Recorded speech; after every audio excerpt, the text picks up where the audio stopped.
بالله من الشيطان الرجيم. بسم الله الرحمن الرحيم. الحمد لله رب العالمين الرحمن الرحيم مالك يوم الدين. إياك نعبد وإياك نستعين.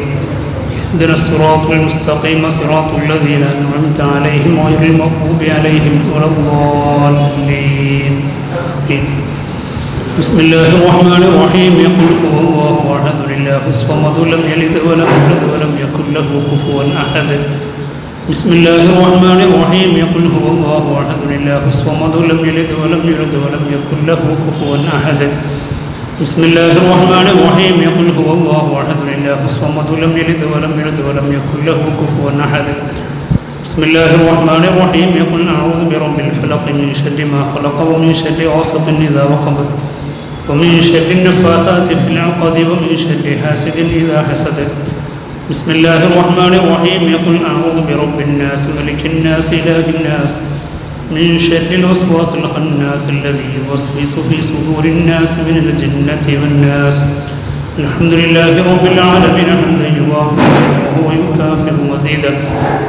اللهم صل وسلم وبارك على رسولك وحبيبك سيدنا ومولانا محمد. اللهم تقبل منا ما قرأناه من القرآن العظيم وهذا الاجتماع عملا صالحا يا رب العالمين. أوصل ثوابهما إلى حضرة حبيبك ونبيك محمد صلى الله عليه وسلم وإلى حضرات سائر من عظمت يا ذا الجلال والإكرام. اللهم بحقهم وبجاههم يسر عسيرنا وسهل أمورنا وافتح لنا أبواب الخير والبركة والراحة. اللهم عليك توكلنا وإليك نبنا وإليك المصير. فاطر السماوات والأرض أنت ولينا في الدنيا والآخرة. توفنا مسلمين وألحقنا بالصالحين. ربنا آتنا في الدنيا حسنة وفي الآخرة حسنة وقنا عذاب النار. ربنا تقبل منا إنك أنت السميع العليم وتب علينا إنك أنت التواب الرحيم. آمين برحمتك يا أرحم الراحمين. السلام عليكم ورحمة الله وبركاته. أعوذ بالله من الشيطان الرجيم. بسم الله الرحمن الرحيم. الحمد لله رب العالمين والصلاة والسلام على أشرف المرسلين وعلى آله وصحبه الفائزين. വേദിയെ ധന്യമാക്കിയ വിശിഷ്ട വ്യക്തിത്വങ്ങൾ, ശബ്ദം ശ്രമിക്കുന്ന പ്രിയപ്പെട്ട ശ്രോതാക്കൾ, സുഹൃത്തുക്കൾ,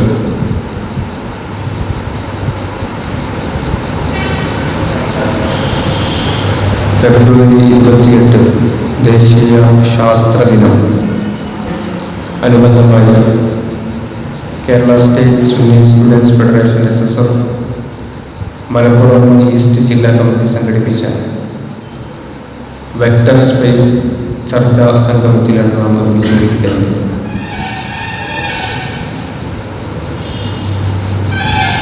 സമകാലിക സാഹചര്യത്തിൽ വിദ്യാർത്ഥി സംഘടന എന്ന നിലക്ക് ധർമ്മത്തിനധിഷ്ഠിതമായി കൃത്യമായ പദ്ധതി പ്രവർത്തനങ്ങളോടുകൂടെ കഴിഞ്ഞ 4 പതിറ്റാണ്ടുകളായി SSF കേരളത്തിൽ പ്രവർത്തിച്ചു വരുന്നത്.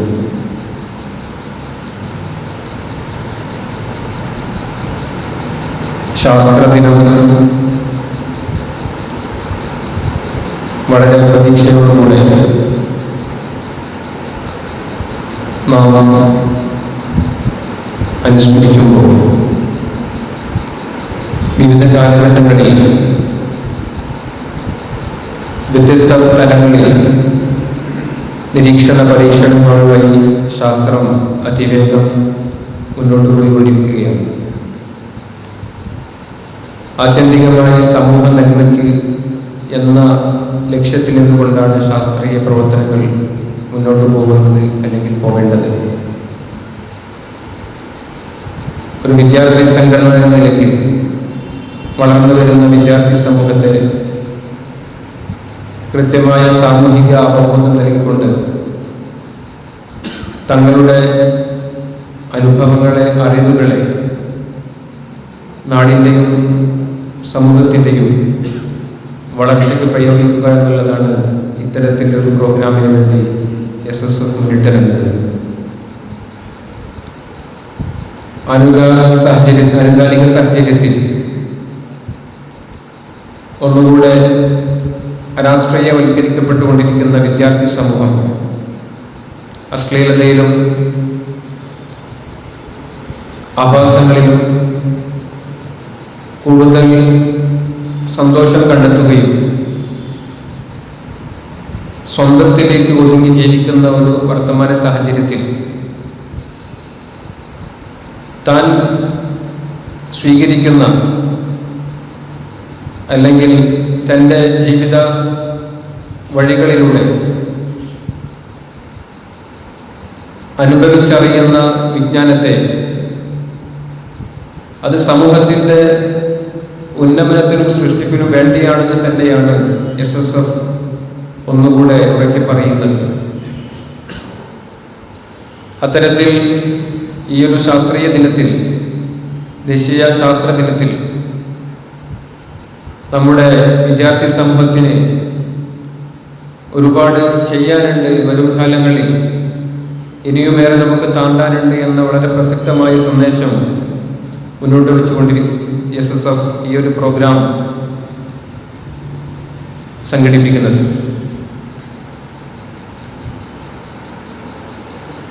ഞാൻ എൻ്റെ കർത്തവ്യത്തിലേക്ക് പ്രവേശിക്കുന്നു. Contributions of generations to science എന്ന കരവാചകത്തിൽ ഈ ഒരു ചർച്ചാ സംഗമം വെക്ടർ സ്പേസ് ഇവിടെ സമാരംഭം കൊള്ളുകയാണ്. നമ്മുടെ ഈ പ്രോഗ്രാമിന് എളിയ ക്ഷണം സ്വീകരിച്ച് ഇവിടെ എത്തിയ വന്ദ്യനായ doctor MM Mustafa sir, professor, department of physics, university of Calicut, ആദ്യമായി വളരെ ബഹുമാനപൂർവ്വം സാറെ ഈ പ്രോഗ്രാമിലേക്ക് ക്ഷണിക്കുന്നു.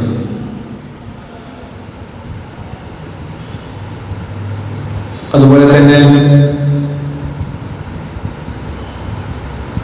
മീൻചന്ത ഗവൺമെൻറ് ആർട്സ് ആൻഡ് സയൻസ് കോളേജിലെ assistant professor doctor Mujeebur Rahman sir നമ്മുടെ പ്രോഗ്രാമിൽ ഇടപെട്ട് സംസാരിക്കുന്നു. സാറേയും ഈ ഒരു പ്രോഗ്രാമിലേക്ക് വളരെ സന്തോഷപൂർവ്വം സ്വാഗതം ചെയ്യുന്നു. പ്രോഗ്രാമിൽ പങ്കെടുത്തുകൊണ്ട് ആബിദ് ലുത്തുഫി നഈമി, ലെക്ചറർ മഖ്ദൂമിയ ദഅവ കോളേജ് ആറ്റിങ്ങൽ, വളരെ കൃത്യമായി പ്രോഗ്രാമിലേക്ക് സ്വാഗതം ചെയ്യുന്നു. നമ്മുടെ ഈ പ്രോഗ്രാമിന് ആമുഖം നൽകിക്കൊണ്ട് സംസാരിക്കുന്നു SSF സംസ്ഥാന സെക്രട്ടറി M. ജുബൈർ. വളരെ സന്തോഷത്തോടെ പ്രോഗ്രാമിലേക്ക് സ്വാഗതം ചെയ്യുന്നു. ഇവിടെ സന്നിഹിതരായ പ്രിയപ്പെട്ട കൂട്ടുകാർ, വിദ്യാർത്ഥി സുഹൃത്തുക്കൾ എല്ലാവരെയും പ്രോഗ്രാമിലേക്ക് വളരെ സന്തോഷപൂർവ്വം സ്വാഗതം ചെയ്തുകൊണ്ട് ഈ പ്രോഗ്രാമിൻ്റെ നിയന്ത്രണം ഏറ്റെടുക്കാൻ വേണ്ടി മലപ്പുറം ഈസ്റ്റ് ജില്ലാ SSF president CK Shakir Siddiqui ഉസ്താദിനെ സർവാദരങ്ങളോടെ ക്ഷണിക്കുന്നു. അസ്സലാമു അലൈക്കും. ചർച്ചാ സംഗമത്തിന് ആമുഖം നൽകി SSF സംസ്ഥാന സെക്രട്ടറി M. ജുബൈർ സംസാരിക്കുന്നു. സ്നേഹത്തോടുകൂടെ ക്ഷണിക്കുന്നു. ബിസ്മില്ലാഹിർ റഹ്മാനിർ റഹീം. അൽഹംദുലില്ലാഹി റബ്ബിൽ ആലമീൻ. വസ്സലാത്തു വസ്സലാമു അലാ അഷ്റഫിൽ മുർസലീൻ വഅലാ ആലിഹിൽ ഫായിസിൻ അമ്മാ ബഅദ്. വേദിയിലിരിക്കുന്ന വിശിഷ്ട വ്യക്തികൾ, ശബ്ദം ശ്രവിക്കുന്ന പ്രിയപ്പെട്ട ശ്രോതാക്കൾ, നമ്മൾ കേട്ടതുപോലെ ഫെബ്രുവരി 28 നാഷണൽ സയൻസ് ഡേയുടെ ഭാഗമായി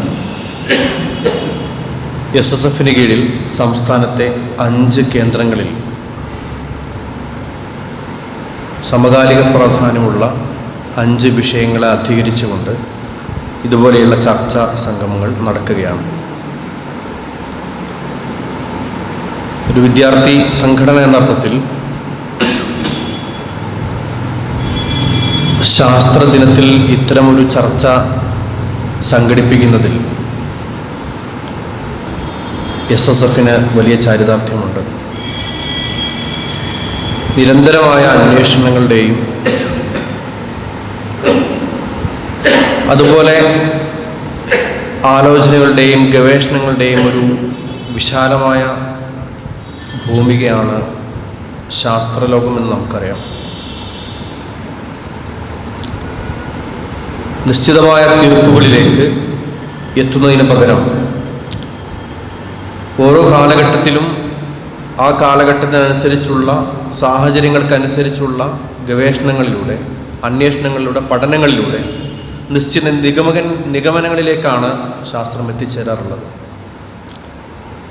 തുടർന്ന് അത് വരുന്നൊരു തലമുറയ്ക്കോ വരുന്നൊരു കാലത്തേക്കോ ഉള്ള വലിയ അന്വേഷണ തുറവിയിലേക്കുള്ള വഴിയായിരിക്കാം അത്. ഇതുപോലെ ഓരോ കാലത്തും ശാസ്ത്രം മുന്നോട്ട് വെക്കുന്ന കൺക്ലൂഷൻസ് തുടർന്നുള്ള വലിയ ലോകത്തേക്കുള്ള പഠന ലോകത്തേക്കുള്ള അവസരങ്ങളാണ് തുറക്കുന്നതെന്ന് നമ്മൾ മനസ്സിലാക്കുന്നുണ്ട്. അതുകൊണ്ട് തന്നെ ശാസ്ത്രം എന്നുള്ളത് നിശ്ചിത പോയിന്റിൽ ഒതുങ്ങാതെ നിമിഷാർദ്ധങ്ങളിൽ പോലും വികസിച്ചുകൊണ്ടിരിക്കുന്ന ഒരു വൈജ്ഞാനിക ശാഖയാണ് എന്നർത്ഥത്തിൽ തീർച്ചയായിട്ടും വലിയ പ്രാധാന്യത്തോടു കൂടി തന്നെയാണ് SSF ചർച്ചാവേദിയെ കാണുന്നത്. വിശേഷിച്ചും ഇന്ന് കണ്ടെത്തുന്ന ശരികൾ ഒരുപക്ഷെ നാളെ അതിന് മാറ്റം വന്നേക്കാം. ശാസ്ത്രം ഇന്ന് കണ്ടെത്തുന്ന ഓരോ ശരികളും നാളെ അതിനേക്കാൾ വലിയൊരു ശരി കണ്ടെത്തുമ്പോൾ ഈ ശരിയോട് മറ്റൊരു ശരി കൂടി ചേർത്ത് വെച്ചുകൊണ്ട് ഒരു വലിയൊരു ശരിയിലേക്ക്, അല്ലെങ്കിൽ ഇന്നലെ കണ്ടതിനേക്കാൾ വലിയൊരു ശരിയിലേക്ക് ശാസ്ത്രം നമ്മളെ കൊണ്ടുപോകുന്നുണ്ട്. അത് പുതിയൊരു അന്വേഷണങ്ങളിലേക്കും അറിവനുഭവങ്ങളിലേക്കും നമ്മളെ എത്തിക്കുന്നുണ്ട്. ഞാൻ ദീർഘിപ്പിക്കുന്നില്ല. ഇവിടെ ഈ ഒരു ചർച്ചാ വേദിയിൽ വിഷയമായിട്ട് നമ്മൾ എടുത്തിട്ടുള്ളത് contributions of generations two science എന്നുള്ള വളരെ വിശാലമായൊരു ടോപ്പിക്കാണ്. തീർച്ചയായിട്ടും നമ്മുടെ കഴിഞ്ഞു പോയിട്ടുള്ള ഓരോ തലമുറകളും ഇന്ന് നമ്മൾ വായിച്ചുകൊണ്ടിരിക്കുന്ന, അനുഭവിച്ചുകൊണ്ടിരിക്കുന്ന, കേട്ടുകൊണ്ടിരിക്കുന്ന ഓരോ സത്യങ്ങളിലേക്കുമുള്ള വഴികൾ തുറന്നു വെച്ചിട്ടുണ്ടായിരുന്നു. തുടർന്ന് അങ്ങോട്ട് ഈ ഒരു അന്വേഷണ തപസ്യയിലേക്ക് നമ്മൾ കൂടി ചേരുമ്പോഴാണ് ഈ ഒരു പ്രോഗ്രാം കൂടി സാർത്ഥകമാകുന്നതെന്ന് പറയാൻ ആഗ്രഹിക്കുന്നു. ഇവിടെ വ്യത്യസ്ത ഏരിയകൾ കവർ ചെയ്തുകൊണ്ട് നേരത്തെ പറഞ്ഞതുപോലെ തന്നെ കാലിക്കറ്റ് യൂണിവേഴ്സിറ്റി ഫിസിക്സ് ഡിപ്പാർട്ട്മെൻറ്റിലെ പ്രൊഫസർ ബഹുമാനായിട്ടുള്ള മുസ്തഫ സാറ് സംസാരിക്കുന്നുണ്ട്. അതുപോലെ തന്നെ മീഞ്ചന്ത ആർട്സ് കോളേജിലെ കെമിസ്ട്രി ഡിപ്പാർട്ട്മെൻറ്റിലെ ഡോക്ടർ മുജീബ് റഹ്മാൻ സാർ, അതുപോലെ തന്നെ നേരത്തെ പറഞ്ഞ ആറ്റിങ്ങൽ മഖ്ദൂമിയ ദഅവ കോളേജിലെ ലെക്ചറർ ആബിദ് ലുത്ഫി നഈമി, ഇവരൊക്കെ ഇവിടെ സംസാരിക്കുന്ന ഈ ടോപ്പിക്കുകൾ നമ്മൾ ഓരോരുത്തരും കൃത്യമായി രേഖപ്പെടുത്തി വെച്ചുകൊണ്ട് ഇത് ഒരു വലിയ അന്വേഷണത്തിലേക്കുള്ളൊരു കവാടം മാത്രമാക്കി എടുത്തുകൊണ്ട് പുതിയ ശാസ്ത്ര അനുഭവങ്ങളുടെയും പഠനങ്ങളുടെയും ലോകത്തേക്ക് നിങ്ങളെല്ലാവരും ഉണ്ടാകണമെന്നും ആ ഒരു യാത്രയിലേക്ക് നിങ്ങളെല്ലാവരെയും ശ്രദ്ധ തിരിച്ചുകൊണ്ടും എൻ്റെ വാക്കുകൾ അവസാനിപ്പിക്കുന്നു. അസ്സലാമു അലൈക്കും. നമ്മുടെ ഈ സെഷനിൽ history of science and evolution of scientific methodology എന്നുള്ള ടോപ്പിക് അധികരിച്ചുകൊണ്ട് കാലിക്കറ്റ് യൂണിവേഴ്സിറ്റിയിലെ ഫിസിക്സ് ഡിപ്പാർട്ട്മെൻറ്റ് പ്രൊഫസർ എം മുസ്തഫ സാർ സംസാരിക്കുന്നു. സ്നേഹത്തോടുകൂടെ ക്ഷണിക്കുന്നു. അസ്സലാമു അലൈക്കും വറഹ്മത്തുള്ളാഹി വബറകാതുഹു. ബിസ്മില്ലാഹി അൽഹംദുലില്ലാഹി വസ്സലാത്തു വസ്സലാമു അലാ റസൂലില്ലാഹി വഅലാ ആലിഹി വസഹ്ബിഹി അജ്മഈൻ. ബഹുമാനപ്പെട്ട സുഹൃത്തുക്കളെ, നമ്മൾ കൈകാര്യം ചെയ്യുന്ന വിഷയം science through contributions through of science through generation എന്നാണ്. എന്നുവെച്ചാൽ തലമുറകളായി ശാസ്ത്ര വിജ്ഞാനത്തിന് ഓരോ തലമുറകളുടെ കോൺട്രിബ്യൂഷൻ. നമുക്കറിയാം, ഓരോ തലമുറകളുടെയും ചെറിയ ചെറിയ കോൺട്രിബ്യൂഷൻ സ്വീകരിച്ച് അത് ഉപയോഗപ്പെടുത്തി കൂടുതൽ പഠനങ്ങൾ നടത്തി കൂടുതൽ കാര്യങ്ങൾ മനസ്സിലാക്കി കൂടുതൽ ശാസ്ത്രവിജ്ഞാനവും സാങ്കേതിക വിദ്യയും വികസിപ്പിച്ച് കൂടുതൽ നമ്മുടെ ജീവിതം സൗകര്യപ്രദമാക്കുക, സുഖപ്രദമാക്കുക എന്നാണ് പൊതുവെ ശാസ്ത്രം കൊണ്ട് ലക്ഷ്യം വയ്ക്കുന്നത്. ശാസ്ത്രത്തെപ്പറ്റി വലിയൊരു വിഭാഗം ആളുകൾക്ക് തെറ്റിദ്ധാരണയാണുള്ളത്. അതുകൊണ്ട് തന്നെ ശാസ്ത്രത്തെ വളരെയധികം ദുരുപയോഗം ചെയ്യുകയും ദുർവ്യാഖ്യാനം നടത്തുകയും ചെയ്യുന്നുണ്ട്. അപ്പോൾ അതുകൊണ്ട് തന്നെ എന്താണ് ശാസ്ത്രം എന്ന് അടിസ്ഥാനപരമായി കൃത്യമായി നാം മനസ്സിലാക്കണം. ശാസ്ത്രം അതിൻ്റെ അനന്തരഫലമായ ടെക്നോളജിയും എന്താണെന്ന് നമ്മൾ കൃത്യമായി മനസ്സിലാക്കേണ്ടതുണ്ട്. അടിസ്ഥാനപരമായി ശാസ്ത്രം എന്ന് പറഞ്ഞാൽ നമ്മുടെ ചുറ്റുപാടുകളെക്കുറിച്ച് അവയുടെ രീതിയും ഘടനയും പ്രവർത്തനവും മനസ്സിലാക്കുക. അതാണ് ഏറ്റവും ലളിതമായി പറഞ്ഞാൽ ശാസ്ത്രം എന്ന് പറയുന്നത്. അതിന് വ്യത്യസ്ത തലങ്ങളുണ്ട്. ആ വിജ്ഞാനം പ്രായോഗികമാക്കാൻ ശ്രമിക്കുമ്പോൾ അത് അപ്ലൈഡ് സയൻസ് അല്ലെങ്കിൽ പ്രായോഗിക ശാസ്ത്രമാകുന്നു. ഈ പ്രായോഗിക ശാസ്ത്രം വെച്ച് അഥവാ അടിസ്ഥാന വിജ്ഞാനത്തിൽ നിന്ന് ഉരുത്തിരിഞ്ഞു വന്ന പ്രായോഗിക ശാസ്ത്രം അല്ലെങ്കിൽ പ്രായോഗിക വിജ്ഞാനം ഉപയോഗിച്ച് ജനസമൂഹത്തിന് അല്ലെങ്കിൽ മനുഷ്യർക്ക് പൊതുവെ വലിയ അളവിൽ ഉപയോഗപ്രദമാക്കുന്നതിനാണ് നമ്മൾ ടെക്നോളജി എന്ന് പറയുന്നത്. അപ്പോൾ സ്വാഭാവികമായും ശാസ്ത്ര വിജ്ഞാനമാണ് ടെക്നോളജിൻ്റെ അടിസ്ഥാനം. അതിൽ നിന്നാണ് ടെക്നോളജി വളർന്നു വരുന്നത്. അദ്ദേഹം സത്യത്തിൽ ഉത്ഭവം പറയുകയാണെങ്കിൽ നേരെ തിരിച്ചാണ്. സാങ്കേതിക വിദ്യയിൽ നിന്നാണ് ശാസ്ത്രം വളർന്നത്.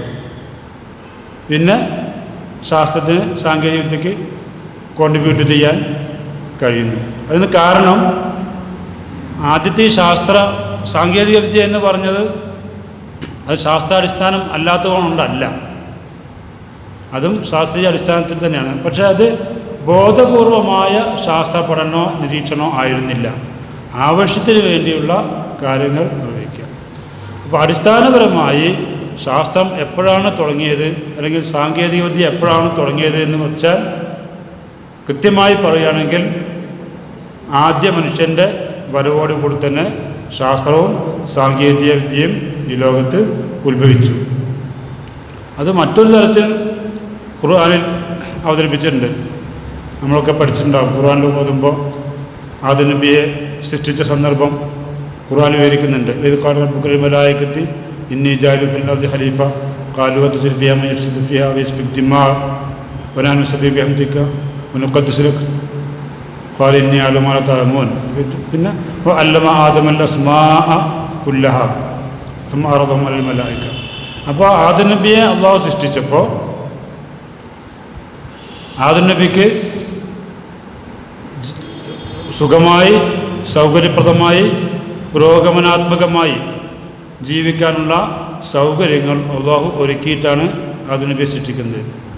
ഈ സൗകര്യങ്ങളെക്കുറിച്ച് മനസ്സിലാക്കലാണ് അടിസ്ഥാനപരമായി നമ്മൾ ശാസ്ത്രമെന്ന് പറയുന്നത്. അപ്പോൾ ആദ്യം എല്ലാ സൗകര്യങ്ങളും ഉണ്ടായിക്കൊടുത്തു. ജീവിക്കേണ്ട രീതിയും മറ്റു മാർഗങ്ങളും ക്രമീകരണങ്ങളും അതുപോലെ റൂൾസ് ആൻഡ് റെഗുലേഷൻസ് അത് നമ്മൾ ശരീഅത്ത് എന്ന് പറഞ്ഞിട്ട് വ്യാഖ്യാനിക്കുന്നു. അപ്പോൾ അടിസ്ഥാനപരമായി ശാസ്ത്രം തുടങ്ങിയത് ആദ്യ മനുഷ്യൻ എന്ന് മനുഷ്യൻ വന്നോ അന്നു മുതൽ അവൻ്റെ ചുറ്റുപാടുകളെപ്പറ്റി മനസ്സിലാക്കുകയും അതിൽ നിന്ന് എന്തെല്ലാം അവന് ഉപകാരപ്രദമാക്കി ഉപയോഗിക്കാൻ കഴിയും എന്ന് നിരീക്ഷിക്കുക. അപ്പോൾ നിരീക്ഷണമാണ് ശാസ്ത്രത്തിൻ്റെ തുടക്കം. നിരീക്ഷണത്തിൽ നിന്ന് കിട്ടുന്ന ഇൻഫർമേഷൻ, ആ ഇൻഫർമേഷൻ ഉപയോഗിച്ചാണ് അവൻ ആവശ്യമുള്ള സാധനങ്ങൾ വികസിപ്പിക്കുന്നത്. അതുതന്നെയാണ് സാങ്കേതികത. ഒരുപക്ഷെ ആദ്യ ശാസ്ത്രം എന്താണെന്ന് വെച്ചാൽ ഒരുപക്ഷെ പറയാൻ പ്രയാസമാണെങ്കിലും പക്ഷെ എനിക്കൊരു ചുമണ്ട്, അതുകൊണ്ട് കൂടെ സംസാരിക്കാൻ വരുന്ന അവസ്ഥയല്ല. സംസാരത്തിൽ ഒരു ഡിസ്റ്റർബൻസ് ഉണ്ട്. പക്ഷേ ഒരു പ്രധാനപ്പെട്ട ഒരു പ്രോഗ്രാം എന്നും എൻ്റെ ഒരു ഫേവറേറ്റ് ഫീൽഡ് എന്ന നിലയ്ക്കും ഞാൻ വരാതിരിക്കാൻ വയ്യ എന്നുകൊണ്ട് വന്നതാണ്. അപ്പോൾ ആദ്യത്തെ ശാസ്ത്ര ഉപയോഗം അല്ലെങ്കിൽ സാങ്കേതിക വിദ്യ എന്ന് പറഞ്ഞാൽ ഒരുപക്ഷെ കല്ലിനെ കീഴ്പ്പെടുത്തലായിരിക്കും. എന്നുവെച്ചാൽ അവൻ്റെ താല്പര്യത്തിനനുസരിച്ച് കല്ല് ഉപയോഗിക്കുകയും അതിന് ഫോർമാറ്റ് ചെയ്യുകയും അവനാവശ്യമുള്ള ആയുധമാക്കി തീർക്കുകയും ചെയ്യാം.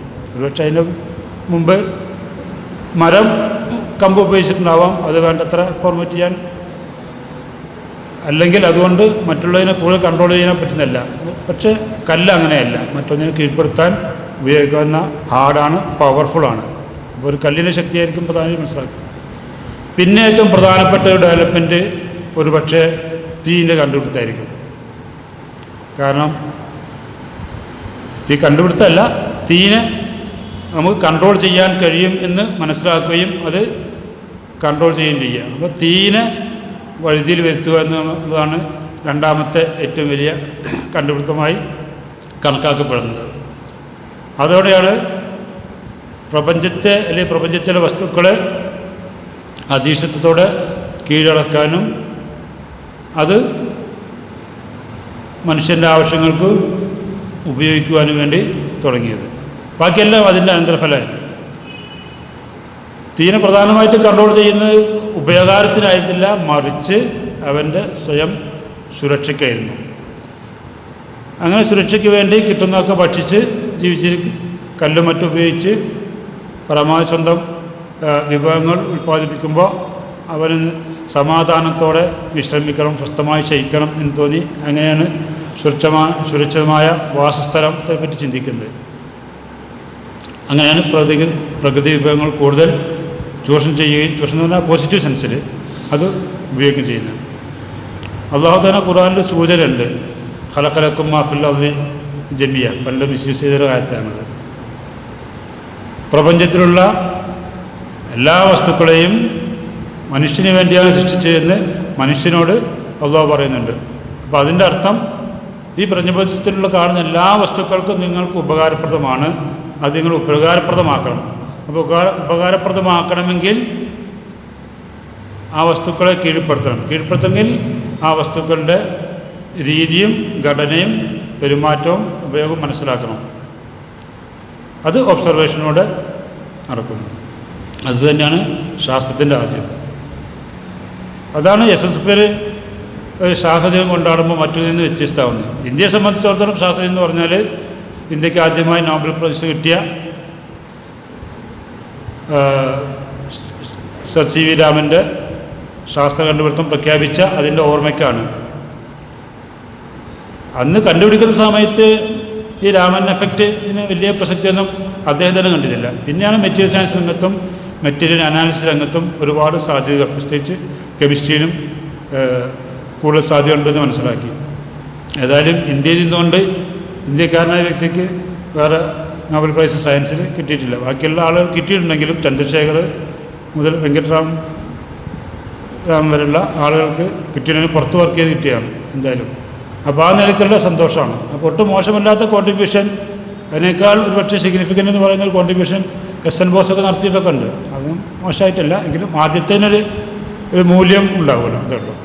നമ്മളെ സംബന്ധിച്ചോളം തിരിച്ചാണ്. ശാസ്ത്രം എന്ന് പറഞ്ഞാൽ പ്രകൃതിയെപ്പറ്റി മനസ്സിലാക്കലും അത് മനുഷ്യ പുരോഗതിക്കും മനുഷ്യൻ്റെ ക്ഷേമത്തിനു വേണ്ടി ഉപയോഗിക്കുന്നതാണ്. അപ്പോൾ പ്രകൃതി സംവിധാനം എന്ന് പറഞ്ഞാൽ ജഗന്നിയന്താവായ അല്ലാഹു സൃഷ്ടിച്ച് സംവിധാനിച്ച, സൂക്ഷ്മമായി ക്രമീകരിച്ച സംവിധാനമാണ് പ്രപഞ്ചം. അപ്പോൾ അതിൻ്റെ എല്ലാ നിയമങ്ങളും എല്ലാ സംവിധാനങ്ങളും അള്ളാഹു കൃത്യമായി സംവിധാനിച്ചാണ്. അപ്പോൾ അള്ളാഹുവിൻ്റെ സംവിധാനങ്ങളെ കുറിച്ച് കൃത്യമായി മനസ്സിലാക്കലും അത് ഉപകാരപ്രദമായ രൂപത്തിൽ ഉപയോഗിക്കലുമാണ് ഇസ്ലാമിക കാഴ്ചപ്പാടിനനുസരിച്ച് ശാസ്ത്രം എന്ന് പറയുന്നത്. അപ്പോൾ പാരമ്പര്യ ഇസ്ലാമിൻ്റെ, അതായത് ഇസ്ലാമിൻ്റെ യഥാർത്ഥ സത്ത ഉൾക്കൊള്ളുന്ന ആശയത്തിൻ്റെ വക്താക്കൾ എന്ന നിലയ്ക്ക് ശാസ്ത്രം ശരിയായി മനസ്സിലാക്കുകയും അത് ശരിയായ രൂപത്തിൽ തന്നെ ഉപയോഗിക്കുകയും ചെയ്യുക എന്നുള്ളത് നമ്മുടെ കൂടെ ഉത്തരവാദിത്തമാണ്. അപ്പോൾ ആ ശരിയായ വിധത്തിൽ തന്നെ നമുക്കത് പ്രചരിപ്പിക്കേണ്ട ഒരു ഉത്തരവാദിത്തം ഉണ്ട്. ആ അർത്ഥത്തിൽ തന്നെ ആയിരിക്കണം SSF ശാസ്ത്രദിനം ആഘോഷിക്കേണ്ടത്.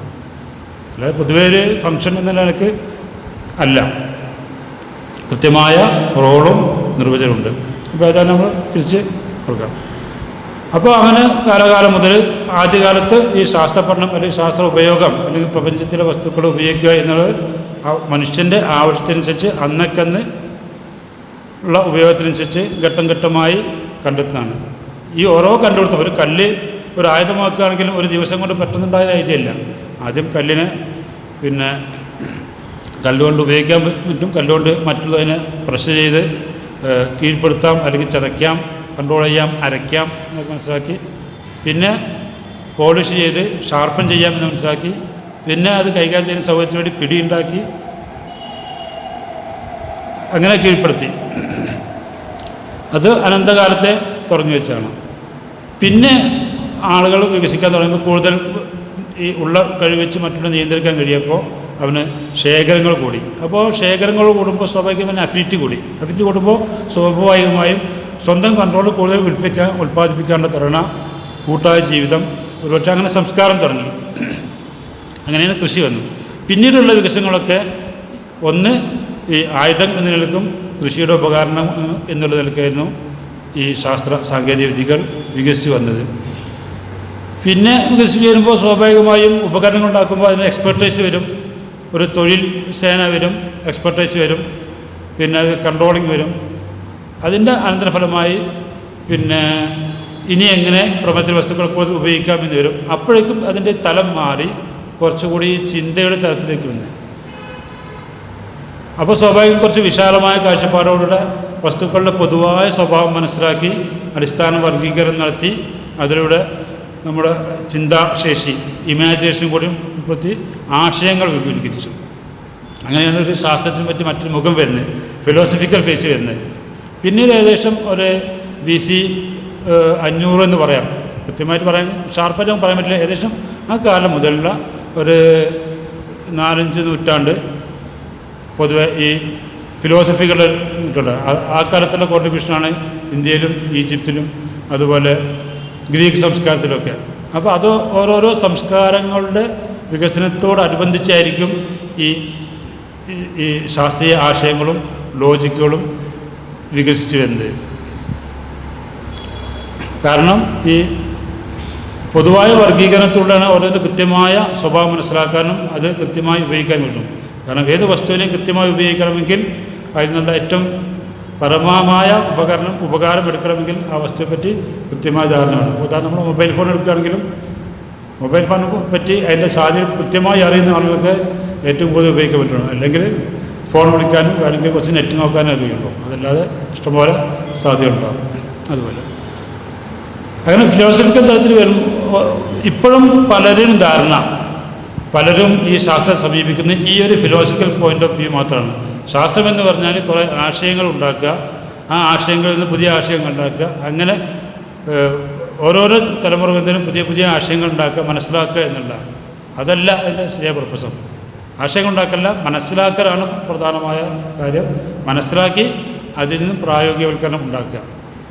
അപ്പോൾ അതിന് എല്ലാ വിജ്ഞാനവും പൂർണ്ണമായി നമുക്ക് എക്സ്പെർട്ട് ചെയ്യാൻ കഴിഞ്ഞിട്ടില്ല. അത് ആദ്യം കാലം മുതൽ ഇന്നേ വരെയുള്ള അവസ്ഥ ഇത് തന്നെയാണ്. ഇന്നും നമുക്ക് വിജ്ഞാനത്തിൻ്റെ 1% പോലും ഉപയോഗിക്കാൻ പറ്റില്ല. സാന്ദർഭികമായി പറയാം, ടോപ്പിക്കിന് പക്ഷേ അല്ലെങ്കിലും ഇപ്പോൾ നമ്മളൊക്കെ പറയുന്ന ആറ്റം, ഇപ്പോൾ ഞാൻ വർക്ക് ചെയ്യുന്ന ഫീൽഡാണ് ന്യൂക്ലിയർ ഫിസിക്സ്, ഇപ്പോഴും എക്സ്പെരിമെൻ്റ് നടത്തിക്കൊണ്ടിരിക്കുന്നതാണ്. ഇപ്പോൾ ഞങ്ങൾ ചെയ്യുന്ന എക്സ്പെരിമെൻ്റ് പ്രസക്തി എന്താ വെച്ചാൽ ന്യൂക്ലിയസിൻ്റെ കൃത്യമായ ഘടന എന്താണ്, അതിൻ്റെ ബിഹേവിയർ എന്താണ് എന്ന് കൃത്യതയോടെ കണ്ടെത്താനുള്ള ശ്രമത്തിൻ്റെ ഭാഗമായാണ് ഇപ്പോഴും അതിൽ എക്സ്പെരിമെൻ്റ് നടത്തിക്കൊണ്ടിരിക്കുന്നത്, നമ്മുടെ ലാർജ് ഹാർട്ട് കോളേജ് ഉൾപ്പെടെ. അപ്പോൾ ഇപ്പോൾ നമുക്ക് കൃത്യമായിട്ട് അറിയില്ല. പക്ഷേ ഈ 1% പോലും അറിയാത്ത വിജ്ഞാനം കൊണ്ട് നമുക്ക് ഒരുപാട് കാര്യം, ന്യൂക്ലിയർ എനർജി ഉണ്ട്, റേഡിയേഷൻ തെറാപ്പി ഉണ്ട്, മെറ്റീരിയൽ മോഡിഫിക്കേഷൻ ഉണ്ട്, അതുപോലെ പലതും ചെയ്യാൻ കഴിയുന്നുണ്ട്. ഓക്കെ, എന്തായാലും അങ്ങനെ ഒരു ഫിലോസഫിക്കൽ തന്നെ വന്നു. പിന്നെ അതുകൊണ്ട് തന്നെ ആ ഫിലോസഫി പറയുന്നവർക്ക് ഒരു അപ്പർ ഹാൻഡ് വന്നു. പക്ഷെ ആ കാലത്തൊക്കെ ഈ വിജ്ഞാനം ഒരു ഫിലോസഫിക്കൽ ലെവലിൽ ഒരു പ്രത്യേക ഒരു ക്രീമി ലെയറിൽ മാത്രം അധിഷ്ഠിതമായിരുന്നു. അതിൻ്റെ ഭാഗമായിട്ടാണ് ഒരുപക്ഷെ ഇത്തരം ഈ ക്രീമി ലെയർ സംസ്കാരം ഉയർന്നു വന്നത്. തൊഴിലാളികൾ വേറെ, കൺട്രോൾ ചെയ്യുന്നതിന് വേറെ, ചിന്തകർ വേറെ എന്നുള്ള ഇതിൽ വന്നു. അത് കുറച്ചുകൂടി ജനകീയമായി ഈ നിരീക്ഷണവും ചിന്തയും കുറേ കൂടി ജനകീയവൽക്കരിക്കുന്നതിൽ, വിജ്ഞാനത്തെ പോപ്പുലറൈസ് ചെയ്യുന്നതിൽ, അല്ലെങ്കിൽ സയൻസിനെ പോപ്പുലറൈസ് ചെയ്യുന്നതിൽ ഒരു പ്രധാന പങ്ക് മിഡീവിയൽ ഏജിലുള്ള ശാസ്ത്ര കോൺട്രിബ്യൂഷന് കാരണക്കാരായ അറബി പണ്ഡിതർ, അല്ലെങ്കിൽ അവർ സംബന്ധിച്ചിടത്തോളം പണ്ഡിതനും ശാസ്ത്രനും ഒന്ന് തന്നെയാണ്. വ്യത്യസ്ത ഡയമെൻഷനിൽ വർക്ക് ചെയ്യുമ്പോൾ അതിനനുസരിച്ച് ഇൻ്റർപ്രിട്ടേഷൻ വരുന്നതാണ്. സ്വാഭാവികമായിട്ടും അവർ ലോജിക്കലും എക്സ്പെർട്സ് ആയിരിക്കും. അതേപോലെ ഈ ഒബ്സർവേഷണൽ ആൻഡ് ഇൻ്റർപ്രിട്ടേഷൻ, ഒബ്സർവേഷൻ നേരത്തെ ഉണ്ടായിരുന്നു, അതിൻ്റെ ബേസിലാണ് ഫിലോസഫി ഉണ്ടാകുന്നത്. Observational, interpretation and experimentation. ഈ എക്സ്പെരിമെൻറ്റേഷനിലൂടെയാണ് ഈ ശാസ്ത്രവിജ്ഞാനത്തെ സ്ഥിരീകരിക്കുന്നത്. മറ്റത് വെറും ലോജിക്കൽ കൺസെപ്റ്റ് ഉണ്ടാകും. അതാണ് നേരത്തെ സൂചിപ്പിച്ച പോലെ ഇന്നൊന്ന് പറയും, മറ്റൊന്ന് പറയും, നാളെ മറ്റൊന്ന് പറയും, മറ്റന്നാൾ വേറൊന്ന് പറയും എന്നുള്ള ഒരു ധാരണ വരുന്നത്. അത് വെറും ഒരു ഫിലോസഫിക്കൽ പോയിൻ്റിലൂടെയാണ്. ശരിക്കും ശാസ്ത്രത്തിൻ്റെ സമാപനം എന്ന് പറഞ്ഞാൽ അത് ഒരു കൺസെപ്റ്റ് ഉണ്ടെങ്കിൽ അത് വെരിഫൈ ചെയ്യണം. അപ്പോൾ സ്വാഭാവികമായും ഈ ശാസ്ത്രത്തിന് അല്ലെങ്കിൽ ശാസ്ത്രീയ നിഗമനങ്ങൾക്ക് 3 തലം വരും. ഒന്ന് സയൻറ്റിഫിക് ഫാക്റ്റ്, മറ്റൊന്ന് സയൻറ്റിഫിക് തിയറീസ്, മറ്റൊന്ന് അല്ലെങ്കിൽ സൂഡോ സയൻസ് അല്ലെങ്കിൽ മിസ്ഇൻ്റർപ്രിട്ടേഷൻ എന്ന് പറയാം. സയൻറ്റിഫിക് ഫാക്റ്റ് എന്ന് പറഞ്ഞാൽ ഇതേവരെ ലഭിച്ച വിജ്ഞാനങ്ങൾ ഉപയോഗിച്ച് പരീക്ഷണ നിരീക്ഷണങ്ങൾ നടത്തുമ്പോൾ മനസ്സിലാക്കിയ കാര്യങ്ങൾ അത് 100% ശരിയാണ്. ആ കണ്ടീഷനിൽ നമുക്ക് വീണ്ടും അതേ പദാർത്ഥം അല്ലെങ്കിൽ അതേ റിസൾട്ട് ലഭിക്കാൻ കഴിയും, അല്ലെങ്കിൽ അതേ പദാർത്ഥം ഉണ്ടാക്കാൻ കഴിയും. ഉദാഹരണമായി വെള്ളം എന്ന് പറഞ്ഞാൽ ഹൈഡ്രജനും ഓക്സിജനും കൂടി ചേർന്നാണ് 2 ആറ്റം ഓക്സിജനും 2 ആറ്റം ഹൈഡ്രജനും 1 ആറ്റം ഓക്സിജനും കൂടി ചേർന്നാണ്. അപ്പോൾ അങ്ങനെ കൂടി ചേർന്ന് കഴിഞ്ഞാൽ അത് വെള്ളം തന്നെ ഉണ്ടാവും, അങ്ങനെ വെള്ളം ഉണ്ടാക്കാൻ കഴിയും. അതേസമയം അത് ഈ വെള്ളം എന്ന് പറഞ്ഞാൽ ജീവനിലപ്പിൻ്റെ അത്യന്താപേക്ഷിത ഘടകമാണ്. മറുവശം 2 ഹൈഡ്രജനും 2 ഓക്സിജനും കൂടി ചേർന്നാൽ അത് ഒരുപക്ഷെ നമുക്ക് കഴിക്കാൻ പറ്റില്ല, പക്ഷേ ആയിരിക്കും.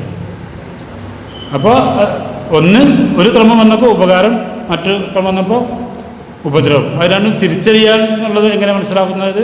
പ്രായോഗിക നിരീക്ഷണത്തിലൂടെ മാത്രമല്ല, അത് വീണ്ടും വെരിഫൈ ചെയ്യും. അങ്ങനെ വെരിഫൈ ചെയ്ത് കഴിഞ്ഞാലാണ് എന്ത് ചെയ്യുക, അത് ശാസ്ത്രീയ സത്യമാകുക. പിന്നെ മറ്റൊന്ന് ശാസ്ത്രീയ സിദ്ധാന്തങ്ങളാണ്. ഇതേവരെ വെച്ച മനസ്സിലാക്കിയ, പഠിച്ച, ശേഖരിച്ച വിജ്ഞാനം ഉപയോഗിച്ച് നിരീക്ഷണം നടത്തി നോക്കുമ്പോൾ നമുക്ക് മനസ്സിലാവുന്ന ചില കാര്യങ്ങളുണ്ട്. അത് പലപ്പോഴും സത്യത്തിൻ്റെ നേരെ അടുത്തായിരിക്കും. കാരണം കുറേ കാര്യങ്ങൾ നമ്മൾ വെരിഫൈ ചെയ്തതിൻ്റെ അടിസ്ഥാനത്തിൽ ഉണ്ടാക്കിയതാണ്. അതുകൊണ്ട് അതെന്തായിരിക്കാം, സത്യമാവാൻ സാധ്യതയുണ്ട്. അങ്ങനത്തേനാണ് നമ്മൾ സയൻറ്റിഫിക് തിയറീസ് എന്ന് പറയുന്നത്. തിയറീസ് ആകുമ്പോൾ 100% തെളിയിക്കപ്പെട്ടായിക്കോളുന്നില്ല, പക്ഷേ അതിന് സാധ്യതയുണ്ട്. ഈ തിയറീസ് ഉപയോഗിച്ച് കഴിഞ്ഞാൽ നമുക്ക് പല കാര്യങ്ങളും പ്രായോഗികമായി ചെയ്യാനും അതിൽ നിന്ന് ഉപകാരമെടുക്കാനും കഴിയും.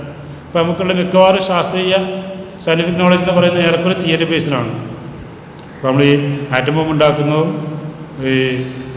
ഈ പറയുന്ന ലൈറ്റ് വരുന്നതും പിന്നെ ന്യൂക്ലിയർ പവർ ഉപയോഗിക്കുന്നതും ഈ റേഡിയോ തെറാപ്പികൾ നടത്തും, അതുപോലെ ബാക്കിയുള്ള ചികിത്സ നടത്തും ഒക്കെ ഈ തിയറികളിൽ നിന്ന് ഡെവലപ്പ് ചെയ്ത അതിനെക്കുറിച്ച് നിഗമനങ്ങളും കൂടി ഉണ്ട്.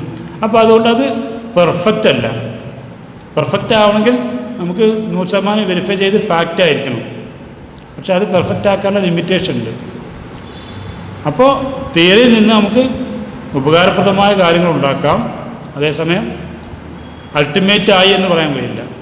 മറ്റൊന്ന്, ഏതോ കാലത്ത് പറഞ്ഞു വെച്ച ചില ഫിലോസഫികളുടെ അടിസ്ഥാനത്തിൽ ശാസ്ത്രത്തെ ദുർവ്യാഖ്യാനം ചെയ്യാം. ഇന്ന് ഏറ്റവും കൂടുതൽ കാണുന്നത് അതാണ്. അതിൻ്റെ ഏറ്റവും വലിയ വൈരുദ്ധ്യം എന്താ വെച്ചാൽ, ഈ ശാസ്ത്ര സാഹിത്യ പരിഷത്ത് എന്നൊക്കെ പറഞ്ഞ ആളുകളുണ്ട്. അവരിപ്പോഴും കടിച്ചു തൂങ്ങുന്നത് ആ പഴയ BC 500കളിലെ അതേ ഫിലോസഫികളുടെ ഇതിൽ നിന്നാണ്.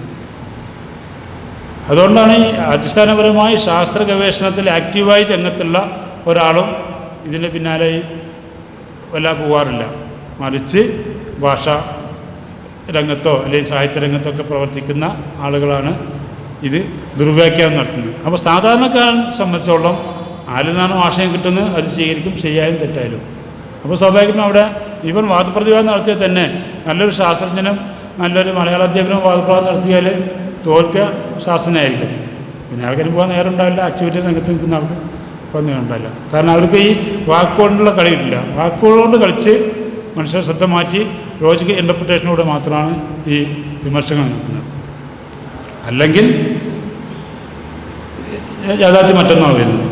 അപ്പോൾ ഈ പരീക്ഷ നിരീക്ഷണം വെരിഫിക്കേഷൻ ഓഫ് ത്രൂ എക്സ്പെരിമെൻറ്റ് എന്ന സ്റ്റേജ് എത്തുമ്പോഴാണ് സയൻസിന് ശാസ്ത്രത്തെക്കുറിച്ച് ഒരു ലോജിക്കൽ അതോടൊപ്പം തന്നെ ഒരു ഫാക്ച്വൽ സ്റ്റേജ് വരുന്നത്. പിന്നീട് അങ്ങോട്ടുള്ള കാലത്ത് അതിൻ്റെ ഈ എക്സ്പെരിമെൻറ്റേഷൻ അടിസ്ഥാനപരമായ ഡെവലപ്മെൻ്റ് ഉണ്ടായി. ഈ ഡെവലപ്മെൻറ്റിൻ്റെ ഫലമായി കൂടുതൽ നിരീക്ഷണങ്ങളും ഈ ടൂൾസുകൾ ഡെവലപ്പ് ചെയ്തു, ഉപകരണങ്ങൾ വികസിപ്പിച്ചു. അതിൻ്റെ അനന്തരഫലമാണ് ഏകദേശം 18ാം നൂറ്റാണ്ടിൽ പറയാം ഇൻഡസ്ട്രിയൽ റെവല്യൂഷൻ നടക്കുന്നത്.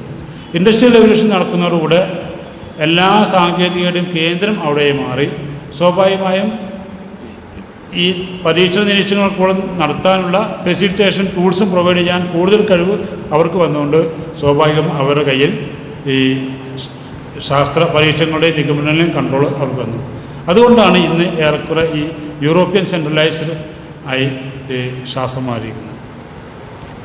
അപ്പോൾ ഈ 17ാം നൂറ്റാണ്ട് ആ കാലത്തോടുകൂടി പൊതുവെ ശാസ്ത്രം എന്ന് പറഞ്ഞാൽ ഈ പുതിയ കണ്ടുപിടുത്തങ്ങളിൽ കൂടുതൽ ഫോക്കസ് ചെയ്യുന്ന തലത്തിലേക്ക് മാറി. അതിൻ്റെ ഒരു പാരലായിട്ട് ഒരു ലോജിക്കൽ ഡെവലപ്മെൻറ്റ് അത് ഏറെക്കുറെ ഹാൻഡ് ഇൻ ഹാൻഡ് വേണമെങ്കിൽ പറയാം. പക്ഷേ അപ്പർ ഹാൻഡ് വന്നത് ലോജിക്കാർക്കല്ല, സ്വാഭാവികമായി സാങ്കേതികമാണ്. അപ്പോൾ സാധാരണക്കാരനെ സംബന്ധിച്ചിടത്തോളം ശാസ്ത്രം എന്ന് പറഞ്ഞാൽ അവൻ്റെ ജീവിതത്തിന്, അവൻ്റെ ജീവിത പുരോഗതിക്ക് ആവശ്യമുള്ള വിഭവങ്ങൾ എന്താണ് കിട്ടുന്നത്, അവന് ആവശ്യമുള്ള സാധനം എന്താണ് സംഭാവന ചെയ്യുന്നത്, അതിൽ കൂടുതൽ ആശ്രയിക്കാൻ തുടങ്ങി. അപ്പോൾ ഈ ലോജിക്കിന് തള്ളുമ്പോൾ ഈ എല്ലാ ന്യായമായ ലോജിക്കും അവഗണിക്കപ്പെടുന്നു. അപ്പോൾ അവിടെയാണ് ഒരു മതത്തിൻ്റെ പ്രസക്തിയും അപ്രസക്തിയും അവിടെ ചർച്ചയിൽ വരുന്നത്. ശാസ്ത്രത്തെ സംബന്ധിച്ചോളം വിജ്ഞാനം ഉണ്ടാക്കുക, അത് വിനിയോഗിക്കുക, പുരോഗതിക്ക് ഉപയോഗിക്കുക എന്നാണ്. പക്ഷേ ഒരു വിജ്ഞാനം കിട്ടിയാൽ ആദ്യം മുതലേ മനുഷ്യൻ തുടങ്ങിയിട്ടുണ്ട് ആയുധമായിട്ട് ഉപയോഗിക്കാൻ, അത് വേട്ടയാടാനും ശത്രുവിനെ നിഗ്രഹിക്കാനുമായി. അപ്പോൾ സ്വാഭാവികമായിട്ടും അവൻ്റെ സ്വാർത്ഥ താല്പര്യങ്ങൾക്ക് ഉപയോഗിക്കുമ്പോൾ അത് സമൂഹത്തിന് ഹാനികരമായും. അത് കൺട്രോൾ ചെയ്യണമെങ്കിൽ ഒരു ധാർമ്മിക ബോധമാണ്. അതാണ് യഥാർത്ഥ മതത്തിൻ്റെ പ്രസക്തി. യഥാർത്ഥ മതം എന്ന് പറഞ്ഞാൽ മനുഷ്യൻ്റെ സാമൂഹ്യ പുരോഗതിക്ക് ഭാഗമാക്കുകയും ആവശ്യമുള്ള സപ്പോർട്ട് കൊടുക്കുകയും അതോടൊപ്പം സാമൂഹ്യ നിയന്ത്രണം ഉണ്ടാക്കുകയും ചെയ്യാം. ആ സമീപനം ഇല്ലെങ്കിൽ ശാസ്ത്രം അല്ലെങ്കിൽ ശാസ്ത്രവിജ്ഞാനം ദുരുപയോഗം ചെയ്ത് ദുരന്തത്തിലേക്ക് നയിക്കും. ഇങ്ങനെയാണ് ഒരു ശാസ്ത്രത്തിൻ്റെ ഒരു ആവിർഭാവം എന്ന് പറയാം. പിന്നീട് 17ാം നൂറ്റാണ്ടിന് ശേഷം 18ാം നൂറ്റാണ്ടിൽ കുറച്ച് ശാസ്ത്രം കുറച്ച് അവഗണിക്കപ്പെട്ടു. ക്രിയേഷൻ, പ്രൊഡക്ഷൻ മാത്രം, ഇന്നോവേഷൻ, പുതിയ സമൂഹത്തിന് ആവശ്യമുള്ള വസ്തുക്കൾ മാത്രം കണ്ടെത്തലിൽ ഫോക്കസ് ചെയ്യുകയും മറ്റുള്ളത് അവഗണിക്കപ്പെടുകയും ചെയ്തു. പിന്നെ വീണ്ടും ഒറ്റപ്പെട്ട നിരീക്ഷണങ്ങളുടെ ഭാഗമായി ഒരുപക്ഷെ 17ാം നൂറ്റാണ്ടിൻ്റെ അവസാനത്തോടെയും പിന്നെ 19ാം നൂറ്റാണ്ടിൻ്റെ തുടക്കത്തിലുമാണ് കൂടുതൽ ലോജിക്കൽ ആൻഡ് എക്സ്പെരിമെൻ്റൽ റിലേറ്റഡ് ശാസ്ത്രം ഡെവലപ്പ് ചെയ്യുന്നത്. 19ാം നൂറ്റാണ്ടിൽ വീണ്ടും പുതിയ ആശയങ്ങളിലേക്കുള്ള ഒരു എത്തിനോട്ടം എന്നുള്ള നിലയ്ക്ക് ശാസ്ത്രമായി. അതോടൊപ്പം തന്നെ മനുഷ്യൻ്റെ അടിസ്ഥാനപരമായ പല പ്രശ്നങ്ങൾക്കും പരിഹാരം കണ്ടെത്താനും ശാസ്ത്രത്തിന് കഴിഞ്ഞു. ഇങ്ങനെയാണ് ഒരു ചുരുക്കി ഒരു ഇവല്യൂഷൻ പറഞ്ഞു കഴിയുകയാണെങ്കിൽ പറയാൻ കഴിയുന്നത്. ഞാൻ ബാക്കി തുറന്നുള്ള വിഷയങ്ങൾ ചർച്ച ചെയ്യാൻ ഉള്ളതുകൊണ്ടും സമയം പരിമിതമായതുകൊണ്ടും ഈ അവതരണത്തോടെ ഞാൻ നിർത്താം. എല്ലാവർക്കും ആശംസകൾ. അസ്സലാമു അലൈക്കും. നമ്മുടെ സെഷനിലെ contributions of medieval generation to science എന്ന ടോപ്പിക്കിൽ government arts and science college മീൻചന്തയിലെ chemistry department professor doctor P Mujeebur Rahman സംസാരിക്കുന്നു. സ്നേഹത്തോടു കൂടെ ക്ഷണിക്കുന്നു. അസ്സലാമു അലൈക്കും വറഹ്മത്തുള്ളാഹി വബറകാതുഹു. ബഹുമാന്യരായ പണ്ഡിതന്മാരെ, ശ്രോതാക്കളെ, സുഹൃത്തുക്കളെ, ദേശീയ ശാസ്ത്ര ദിനത്തോടനുബന്ധിച്ച് മലപ്പുറം ഈസ്റ്റ് ജില്ലാ SSF സംഘടിപ്പിച്ച ശാസ്ത്ര സെമിനാറിൽ പങ്കെടുക്കാൻ എനിക്ക് അവസരം നൽകിയ സംഘാടകരെ അവർക്ക് എൻ്റെ നന്ദി അറിയിക്കുകയും അള്ളാഹുവിനെ സ്തുതിക്കുകയും ചെയ്യുന്നു. സി വി രാമന് നൊബേൽ സമ്മാനം കിട്ടിയതിൻ്റെ ഓർമ്മ ദിനമായാണ് നമ്മൾ ശാസ്ത്രദിനം ആചരിക്കുന്നത്. രാമൻ എഫക്റ്റ് ഓരോ വർഷവും നമ്മളെ ഒരു കാര്യം ഓർമ്മപ്പെടുത്തുന്നുണ്ട്. പ്രശസ്ത ഫിസിസ്റ്റ് ഭൗതികശാസ്ത്രജ്ഞൻ റേലിക്കിൻ്റെ ആശയപ്രകാരം കടലുകൾക്ക് നീല നിറം കിട്ടുന്നത് ആകാശത്തിൻ്റെ നീലിമ കടലിൽ പ്രതിഫലിപ്പിക്കുന്നത് കൊണ്ടാണ് എന്നായിരുന്നു. പക്ഷേ കൽക്കട്ടയിൽ പഠിക്കുമ്പോഴും പഠിച്ചു കഴിഞ്ഞതിന് ശേഷവും കൽക്കട്ട സർവകലാശാലയിൽ അധ്യാപകനായി ജോലി ചെയ്യുമ്പോഴൊക്കെ റേലിക്കിൻ്റെ ഈ ആശയം രാമൻ്റെ മനസ്സിൽ ഒരു വെല്ലുവിളിയായി, ഒരു ചോദ്യചിഹ്നമായി ഉണ്ടായിരുന്നു. വളരെ ചെലവ് കുറഞ്ഞ ഏതാനും ഉപകരണങ്ങളുടെ സഹായത്തോടെ റേലിക്കിന് തെറ്റിയെന്ന് രാമൻ വിളിച്ചു പറയുകയും രാമൻ എഫക്റ്റ് അവസാനം രാമൻ സ്പെക്ട്രോസ്കോപ്പി എന്ന വിശിഷ്ടമായ ഒരു സാങ്കേതിക ടൂള് വരെ ആവുന്നതിലേക്ക് ആ വെളിപ്പെടുത്തലുകൾ വളർന്നു വരികയും അങ്ങനെ രാമന് നൊബേൽ സമ്മാനം ലഭിക്കുകയും ചെയ്തു. ഓരോ വർഷവും ശാസ്ത്രദിനം ആചരിക്കുമ്പോൾ നമ്മുടെ തെറ്റായ ധാരണകളെ തിരുത്താൻ രാമൻ ഇഫക്റ്റ് നമ്മളെ പ്രചോദിപ്പിക്കേണ്ടതുണ്ട്. പ്രത്യേകിച്ച് ശാസ്ത്രത്തിൻ്റെ പേരിൽ പുതിയ അവകാശികളും പുതിയ അവകാശവാദങ്ങളുമൊക്കെ നമ്മുടെ രാജ്യത്ത് വരുന്ന സമയത്ത് SSF സംഘടിപ്പിച്ച ഈ പരിപാടി എന്തുകൊണ്ടും പ്രശംസനീയമാണ്. എനിക്ക് ഇന്ന് നിങ്ങളോട് 10-15 മിനിറ്റിൻ്റെ ഉള്ളിൽ സംവദിക്കേണ്ടത് മിഡീവലിലെ കോൺട്രിബ്യൂഷനാണ്.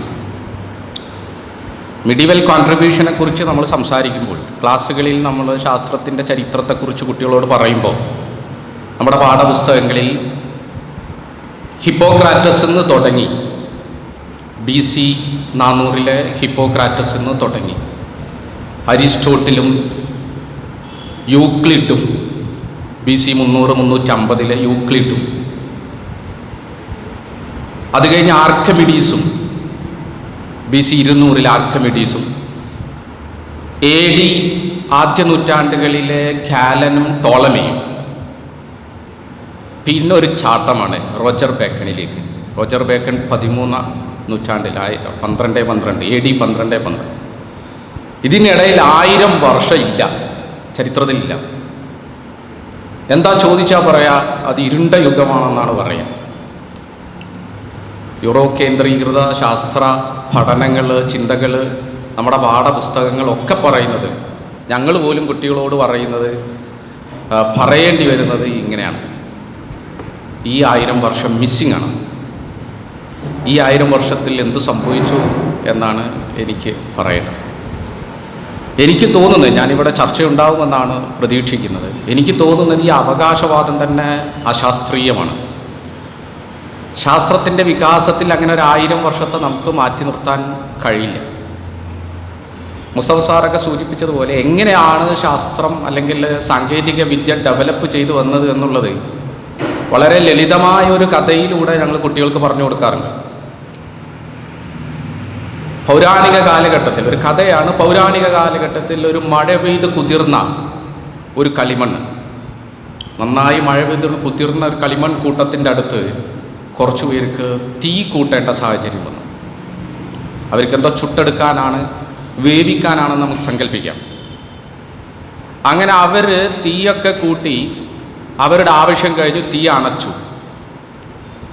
പിന്നെ നോക്കിയപ്പോൾ, കൂട്ടത്തിൽ ഒരുത്തൻ നോക്കിയപ്പോൾ, ആ നനഞ്ഞു കുതിർന്ന കളിമണ്ണ് നല്ല ഹാർഡായി, നല്ല ഉറപ്പുള്ള ഒരു വസ്തുവായി, മെറ്റീരിയലായി മാറി. ഇത് അദ്ദേഹം കൂട്ടുകാരോട് പങ്കുവെച്ചു, പലരോടും പങ്കുവെച്ചു.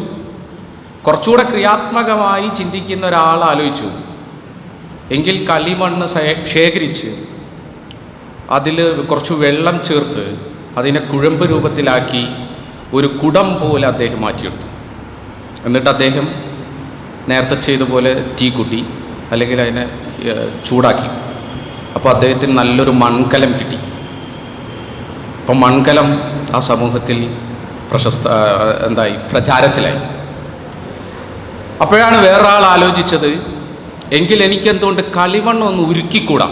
കുറച്ചുകൂടെ ടെമ്പറേച്ചർ കൂട്ടി കുറച്ച് നേരം ടെമ്പറേച്ചർ കൊടുത്തു, ഹീറ്റ് കൊടുത്തപ്പോൾ കളിമണ്ണ് ഉരുകിയ കളിമണ്ണിനെ അയാൾ തണുപ്പിച്ചപ്പോൾ അയാൾക്ക് ഗ്ലാസ് കിട്ടി.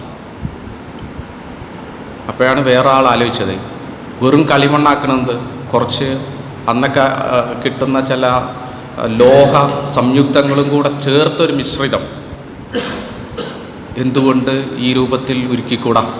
അയാൾ ചെയ്തപ്പോൾ അദ്ദേഹത്തിന് മനോഹരമായ നിറമുള്ള ഗ്ലാസുകൾ കിട്ടി.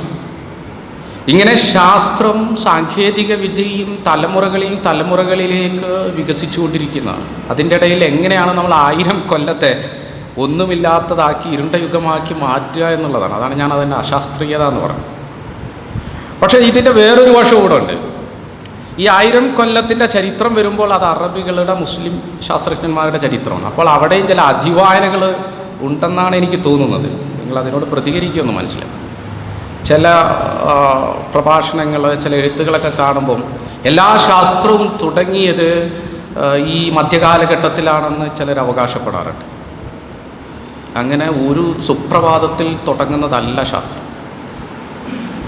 അപ്പോൾ എന്താണ് മധ്യകാലഘട്ടത്തിൽ സംഭവിച്ചത് എന്ന് എൻ്റേതായൊരു വീക്ഷണത്തിലാണ് ഞാൻ കുറഞ്ഞ സമയത്തിനുള്ളിൽ അവതരിപ്പിക്കുന്നത്.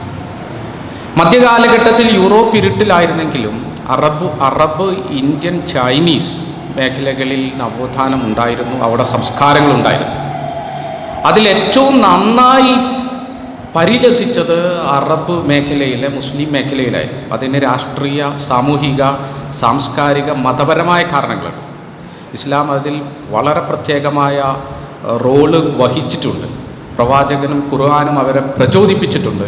പക്ഷേ അക്കാലഘട്ടത്തിലും അറബ് ശാസ്ത്രജ്ഞന്മാരിൽ ധാരാളം അമുസ്ലിമീങ്ങളും ഉണ്ടായിരുന്നു എന്നുള്ളതാണ് ചരിത്രം. എന്താണ് അറബികൾ ചെയ്തത്? അവരാദ്യം ചെയ്തത് ഇന്ത്യയിലെയും ചൈനയിലെയും ഗ്രീക്കിലെയും ശാസ്ത്ര അറിവുകളെ അറബ് ഭാഷയിലേക്ക് തർജ്ജമ ചെയ്യുകയാണ് ചെയ്തത്.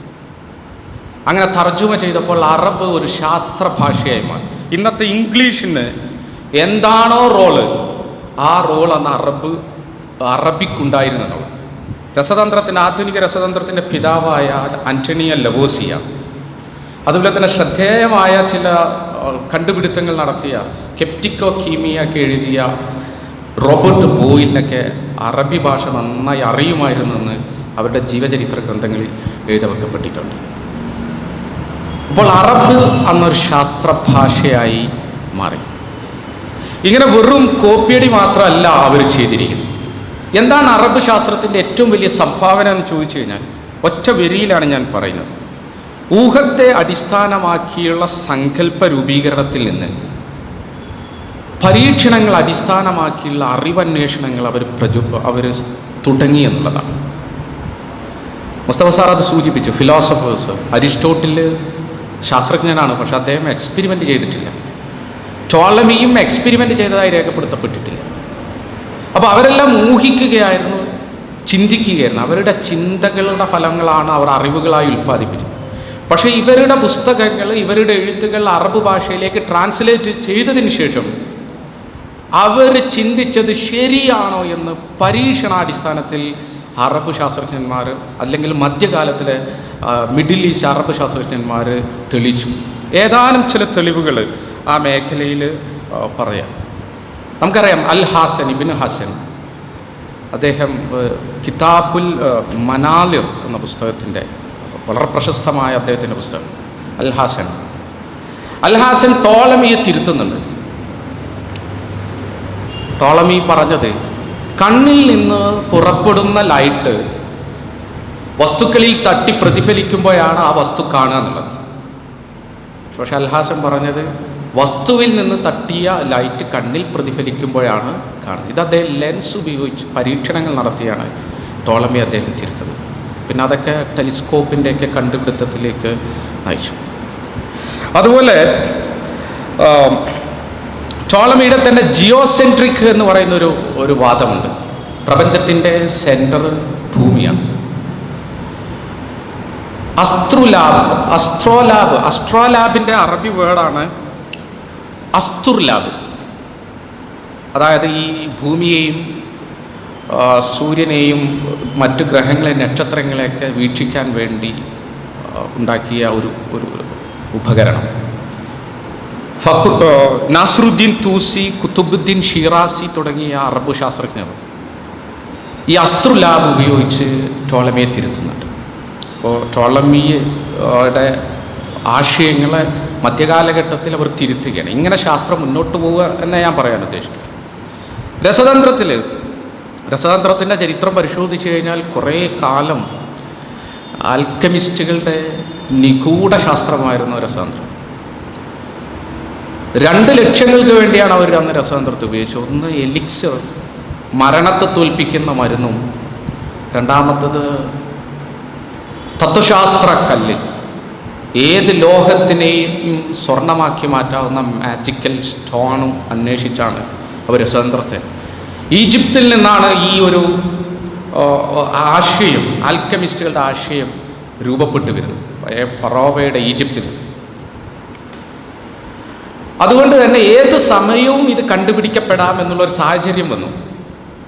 അപ്പോൾ ഇതെൻ്റെ ഒരു കുടുംബ അല്ലെങ്കിൽ എൻ്റെ ഒരു പാരമ്പര്യമായ അറിവായിരിക്കണമെന്ന് ഉദ്ദേശിച്ചുകൊണ്ട് ഒരാൽക്കമിസ്റ്റും അദ്ദേഹം ചെയ്യുന്ന ഒരു പരീക്ഷണങ്ങളെയും പുറത്തേക്ക് പറയുകയോ മറ്റുള്ളവർക്ക് മനസ്സിലാവുന്ന ഭാഷയിൽ എഴുതി വെക്കുകയോ ചെയ്തില്ല.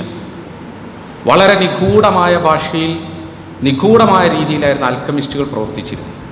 ഈ ആൽക്കമിസ്റ്റുകളെ ജാഫർ അൽ സാദിഖ്, അൽ ബിറൂനി പോലുള്ള ഒരു തിരുത്തി. എലിക്സർ നിങ്ങൾ സ്വപ്നം കാണണ്ട എന്ന് പറഞ്ഞു. അതുപോലെ തന്നെ അവരത് പോപ്പുലറൈസ് ചെയ്തു എന്നുള്ളതാണ്.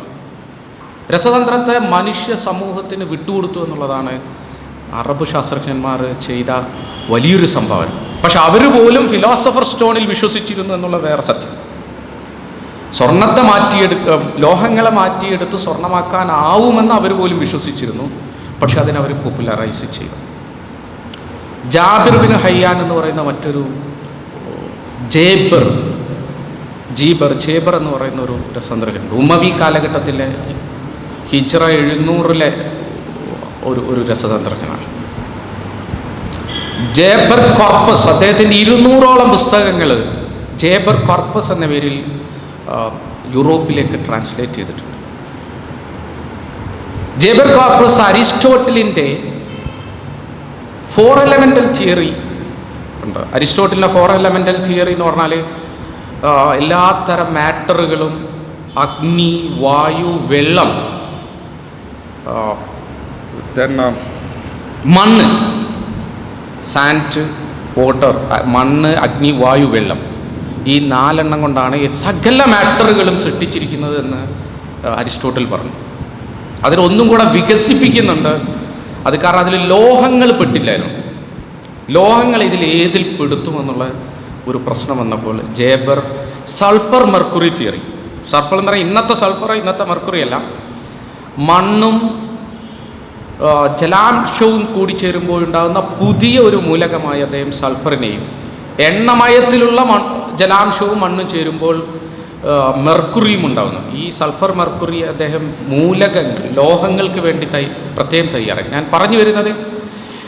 ഞാൻ പറയാൻ ഉദ്ദേശിക്കുന്നത് ആ 1000 വർഷം വെറും വർഷമായിരുന്നില്ല എന്നുള്ളതാണ്. അരിസ്റ്റോട്ടലിനൊക്കെ അവർ തിരുത്തുന്നുണ്ട് അക്കാലഘട്ടം.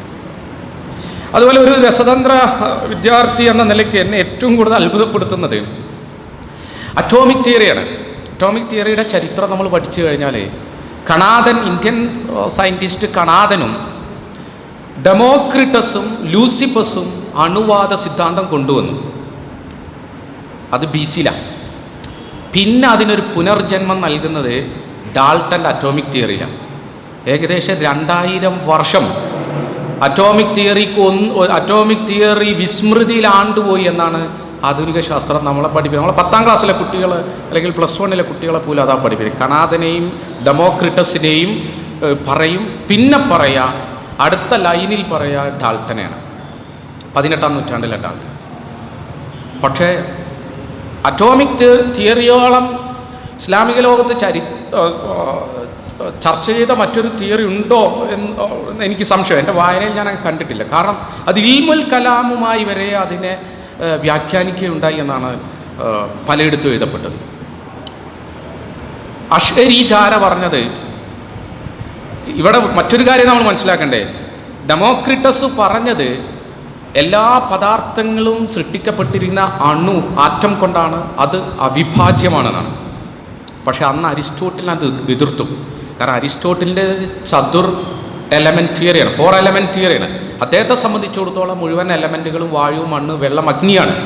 അതുകൊണ്ട് അരിസ്റ്റോട്ടിൽ നിശിതമായി എതിർക്കുകയും ഡെമോക്രിറ്റസിൻ്റെ വാദം നിരാകരിക്കപ്പെടുകയും ചെയ്തു എന്നുള്ളതാണ്. ആരും അത് അംഗീകരിച്ചില്ല. അന്നും ഒരു സവർണ അവർണ മനോഭാവം ഗ്രീക്ക് യവന ശാസ്ത്ര കാലഘട്ടത്തിൽ ഉണ്ടായിരുന്നു എന്നാണ് ഇതിൽ നിന്ന് നമ്മൾ മനസ്സിലാക്കുന്നത്.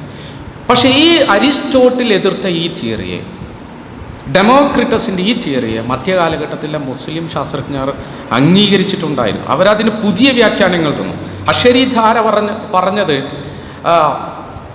എല്ലാം ആറ്റങ്ങൾ കൊണ്ടാണ് സൃഷ്ടിച്ചത്.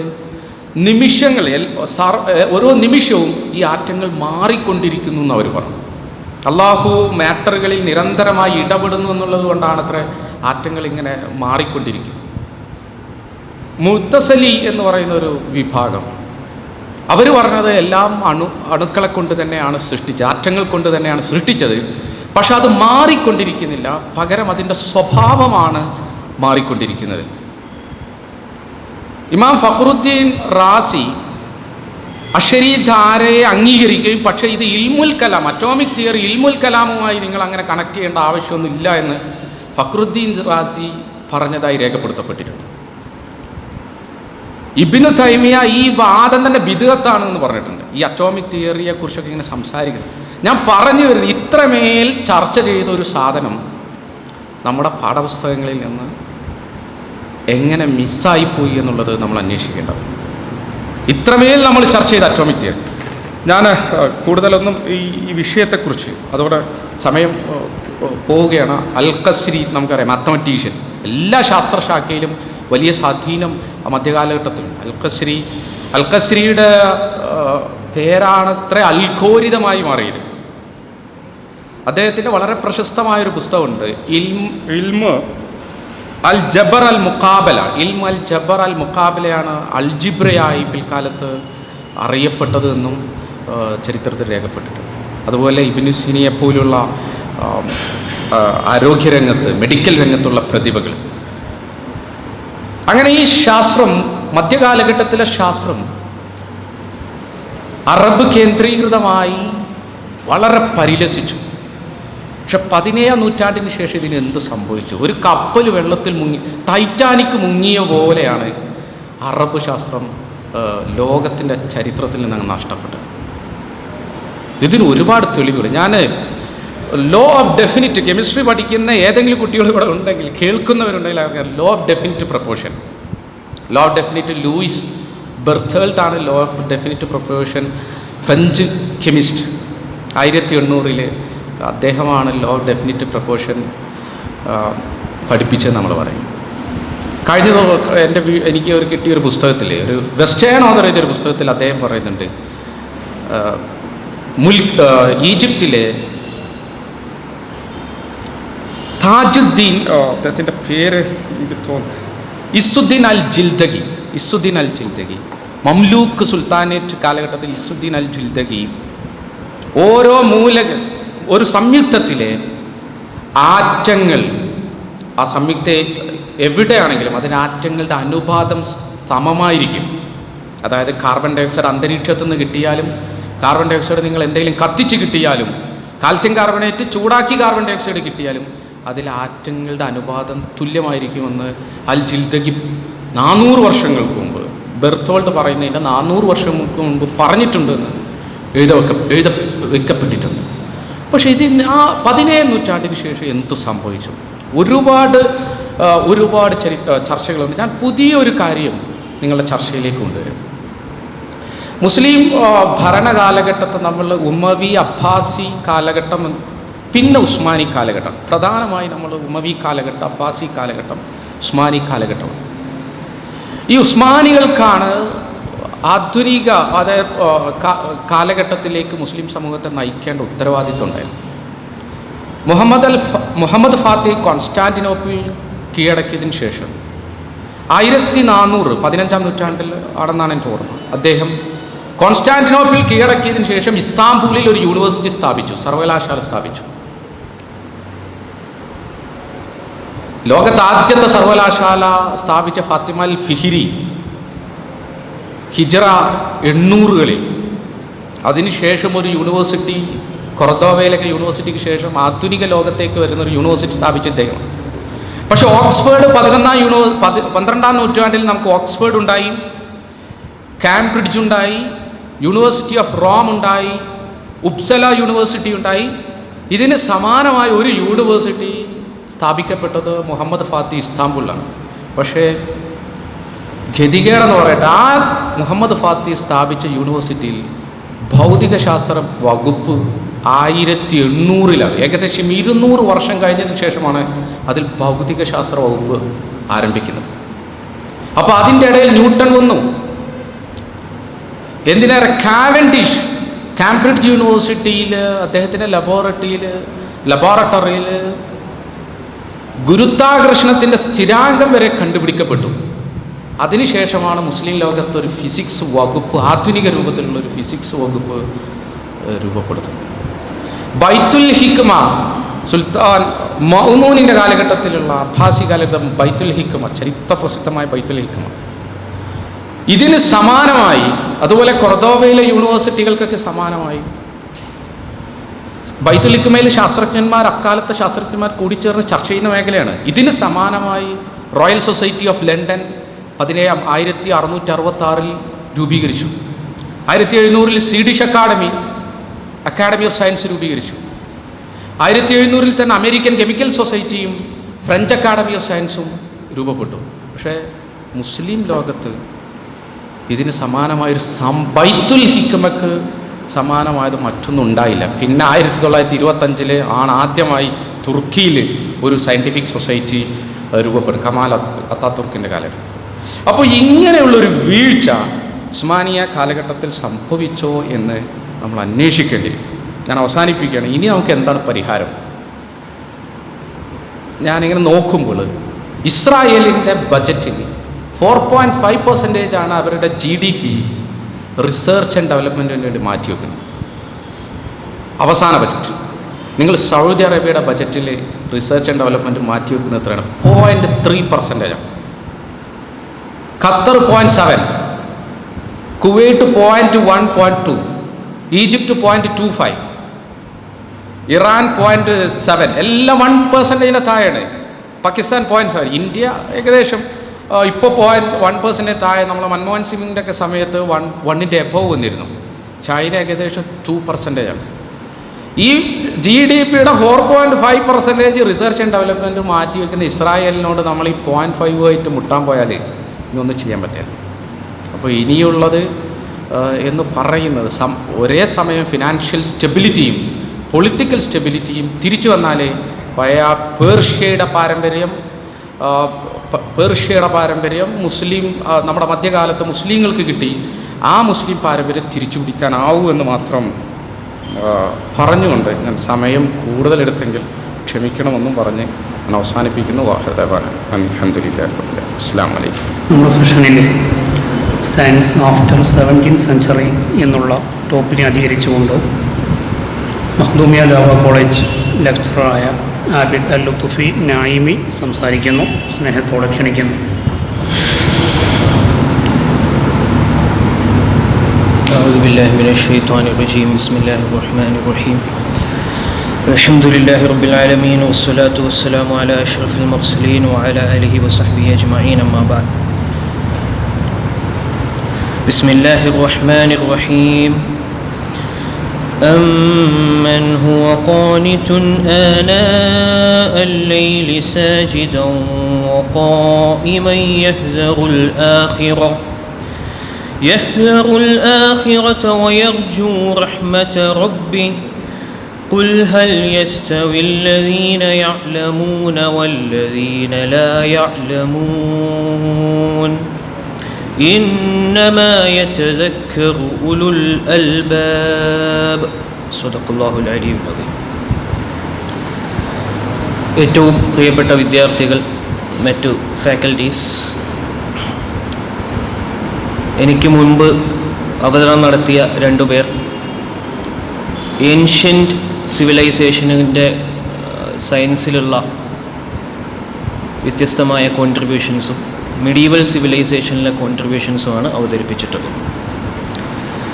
അവരുടെ പ്രസംഗങ്ങളും ആ ഒരു അവതരണ രീതിയും ഒക്കെ ഞാൻ സാഹൂതം നിരീക്ഷിക്കുകയായിരുന്നു. ഒരുപാട് ചിന്തനീയമായ കാര്യങ്ങൾ, പ്രത്യേകിച്ച് ശാസ്ത്രം തുടങ്ങിയതെങ്ങനെയാണ് എന്ന രൂപത്തിലൊക്കെ വളരെ മനോഹരമായി ലളിതമായ രൂപത്തിൽ തന്നെ മുസ്തഫ സാർ അവതരിപ്പിച്ചു. അതുപോലെ കുറച്ചൊക്കെ വിമർശനാത്മകമായ രൂപത്തിലും എങ്കിൽ തന്നെയും കുറേയൊക്കെ ചിന്തിക്കാൻ കഴിയുന്ന രൂപത്തിൽ, അതായത് പോസിറ്റീവും നെഗറ്റീവുമായി ഒരു ഡുവൽ സൈഡ് എല്ലാത്തിനും വേണമല്ലോ. അറബ് ലോകത്തിൻ്റെ സിവിലൈസേഷൻ ലോകത്തിന് നൽകിയത് എന്ത് എന്ന് എൻ്റെ ഉപ്പാപ്പയ്ക്ക് ഒരു ആനയുണ്ടായിരുന്നു എന്ന് പറഞ്ഞതുപോലെ പറയുന്നതിനോടൊപ്പം ഇന്ന് എന്തുകൊണ്ടത് നൽകുന്നില്ല എന്നുകൂടി ചർച്ച ചെയ്യണം എന്നൊരു മനോഹരമായ ആശയം കൂടെ അദ്ദേഹം മുമ്പോട്ട് വെക്കുകയുണ്ടായി. അദ്ദേഹത്തിൻ്റെ വാക്കുകൾ അവിടെ നിന്ന് തന്നെ നമുക്ക് ആരംഭിക്കാം. ആധുനിക കാലഘട്ടത്തിലേക്ക് വരുമ്പോൾ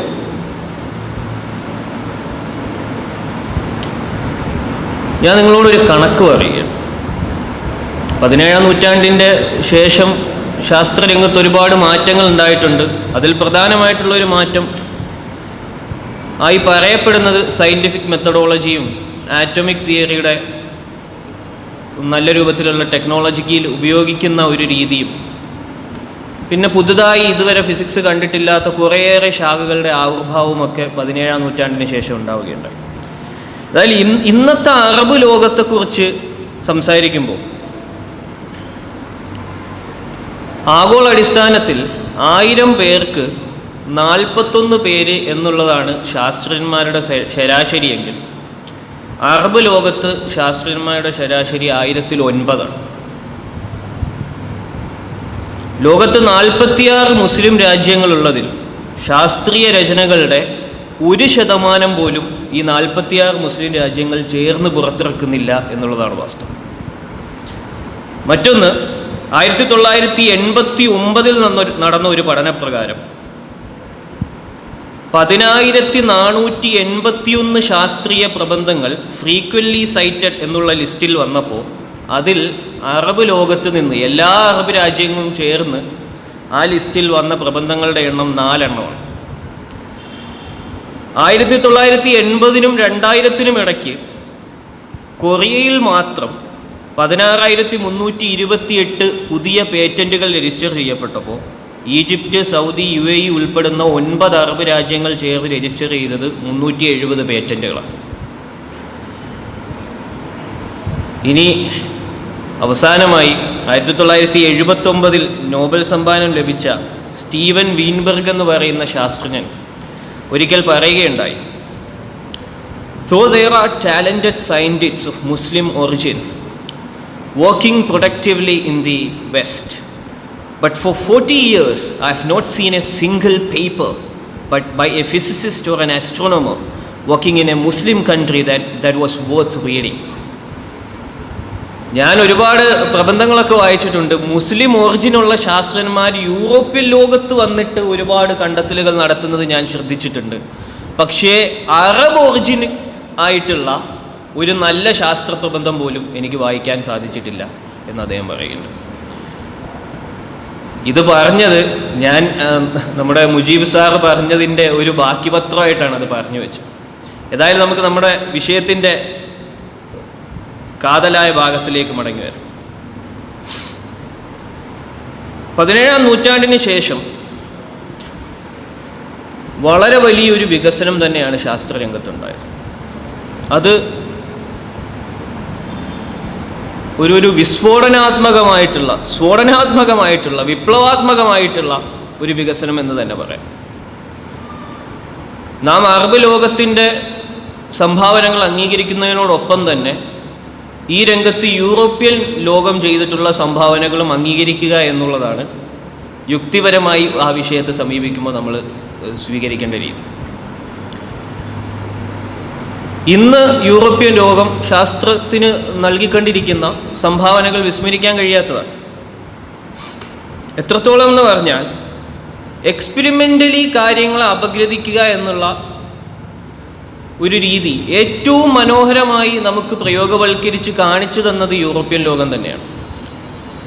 അത് ഏറ്റവും നല്ല രൂപത്തിൽ, പ്രത്യേകിച്ച് മാസീവായിട്ടുള്ള രൂപത്തിൽ നിലവിൽ വന്നത് 18-19 നൂറ്റാണ്ടുകൾക്കൊക്കെ ശേഷമാണ്. അതിന് ഒരുപാട് കാരണങ്ങളുണ്ട്. ശാസ്ത്രം എന്ന് പറഞ്ഞാൽ അതിന് പ്രവർത്തിക്കുന്നതിന് ഒരുപാട് റിസോഴ്സുകൾ ആവശ്യമാണ്. പ്രധാനമായിട്ടും എക്യുപ്മെൻറ്റ്സ് വേണം, ഫൈനാൻഷ്യൽ സപ്പോർട്ട് വേണം, പൊളിറ്റിക്കലി ആ രാജ്യത്തിൻ്റെ ഭാഗത്ത് നിന്ന് അതിനൊരു പ്രത്യേക സപ്പോർട്ട് വേണം. ഇങ്ങനെ ഇത്തരം കാര്യങ്ങൾ ഏറ്റവും കൂടുതൽ നമുക്കിന്ന് കാണാൻ കഴിയുന്നത് യൂറോപ്യൻ രാജ്യങ്ങളിലാണ് എന്നുള്ളതാണ് വസ്തുത. അവർ റിസർച്ച് ആൻഡ് ഡെവലപ്മെൻറ്റിന് കൊടുക്കുന്ന പ്രാധാന്യം തന്നെയാണ് അതിൻ്റെ ഏറ്റവും പ്രധാനപ്പെട്ട കാരണം. പിന്നീട് 17-ാം നൂറ്റാണ്ടിന് ശേഷം നാം ശ്രദ്ധിക്കുമ്പോൾ കാണുന്ന ഒരു പ്രധാന കാര്യം സയൻറ്റിഫിക് മെത്തഡോളജി എന്ന് പറയുന്നൊരു സംഗതിയാണ്. സയൻറ്റിഫിക് മെത്തഡോളജി എന്താണ്? സയൻറ്റിഫിക് മെത്തഡോളജി എന്ന് പറഞ്ഞാൽ, ഈ സയൻറ്റിഫിക് മെത്തഡോളജിയെ സംബന്ധിച്ച് ചർച്ച ചെയ്യുമ്പോൾ അതിൽ പല ചർച്ചകൾ വരുന്നുണ്ട്. പക്ഷെ അതൊന്നും സയൻസിൻ്റെ ചർച്ചയല്ല, മറിച്ച് അത് ഒരു തരത്തിൽ പറഞ്ഞാൽ എഡ്യൂക്കേഷണൽ അല്ലെങ്കിൽ അക്കാഡമിക് രംഗത്ത് എങ്ങനെ ഒരു കരിക്കുലം തയ്യാറാക്കണം എന്നൊക്കെ ചർച്ച ചെയ്യുന്ന സമയത്ത് ഇത്തരം ചർച്ചകൾ വരാറുണ്ട്. അപ്പോൾ 17-ാം നൂറ്റാണ്ടിന് ശേഷം നിങ്ങൾ റിനൈസൻസിൻ്റെയൊക്കെ കാലഘട്ടം പരിശോധിച്ചാൽ കാണാം, അതിനുശേഷം കുറച്ച് നാച്ചുറലിസ്റ്റിക് ആയിട്ടുള്ള അപ്രോച്ചുകൾ ശാസ്ത്രരംഗത്തേക്ക് കടന്നു വരികയുണ്ട്. അപ്പോൾ ഈ റിനൈസൻസിലേക്ക് വരുന്നതിന് മുമ്പ് നമുക്കിതിൻ്റെ ഒരു തട്ടായിട്ടൊന്ന് അപഗ്രഥിക്കേണ്ടത് ആവശ്യമാണ്. അപ്പോൾ സാറ് പറഞ്ഞതുപോലെ ആദ്യം ഭാഗത്ത് നിന്ന് തുടങ്ങിയാൽ ചുറ്റിനുമുള്ള പ്രകൃതിയെ അങ്ങോട്ട് നിരീക്ഷിക്കുക, അതിൽ നിന്ന് നമുക്ക് ഉപകാരപ്രദമായ രീതിയിൽ മാറ്റങ്ങൾ ഉണ്ടാക്കുക, അതിനെ പ്രയോജനപ്പെടുത്തുക. അതുകൊണ്ടാണ് സാർ പറഞ്ഞത് ടെക്നോളജിയാണ് ആദ്യം ഉണ്ടായത്, അത് കഴിഞ്ഞിട്ടാണ് ശാസ്ത്രം ഉണ്ടായത്. അത് ശരിയാണ്. കാരണം ശാസ്ത്രം ബോധപൂർവം ചിന്തിക്കാൻ തുടങ്ങിയത് ടെക്നോളജിയൊക്കെ ഈ പറഞ്ഞ ചെറിയ ചെറിയ കാര്യങ്ങൾ, അതായത് കുടമുണ്ടാക്കുക, ഒരു എന്തുണ്ടാക്കുക, അല്ലെങ്കിൽ ഒരു വീല് കണ്ടുപിടിക്കുക, ഇതൊക്കെ സത്യത്തിൽ ഒരു ടെക്നോളജിയാണ്, അന്നത്തെ കാലത്തെ ടെക്നോളജിയാണ്. പിന്നീടാണ് ഗൗരവമായി ഇതൊക്കെ എന്തുകൊണ്ടാണ് വീൽ അങ്ങനെ കൂടുതൽ എളുപ്പത്തിൽ കറങ്ങുന്നത്, അതും ഫ്രിക്ഷനുമായിട്ട് എന്തെങ്കിലും ബന്ധമുണ്ടോ, അല്ലെങ്കിൽ ആ ഷേപ്പ് എന്തെങ്കിലും പ്രത്യേകത നൽകുന്നുണ്ടോ, ഇങ്ങനെയൊക്കെ ഓരോ വിഷയങ്ങളെക്കുറിച്ച് ആധികാരികമായി ചിന്തിക്കുക, പഠിക്കുക, അതൊരു ശാസ്ത്രം എന്നൊരു പ്രത്യേക ശാഖയായി കൊണ്ടുവരിക.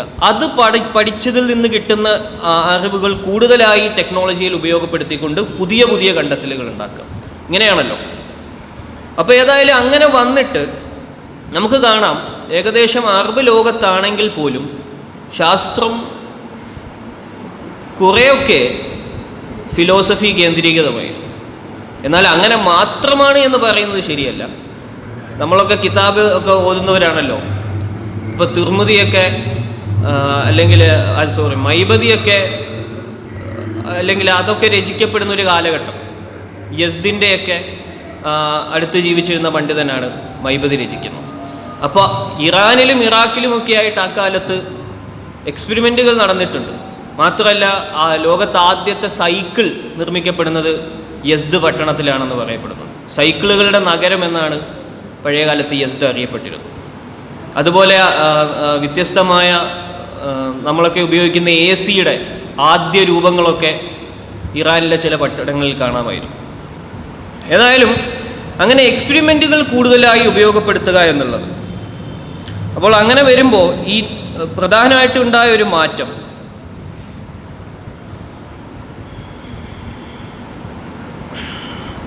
ഈ സയൻറ്റിഫിക് മെത്തഡോളജി എന്നുള്ളതാണ്. ഈ സയൻറ്റിഫിക് മെത്തഡോളജിയിലേക്ക് വരുമ്പോൾ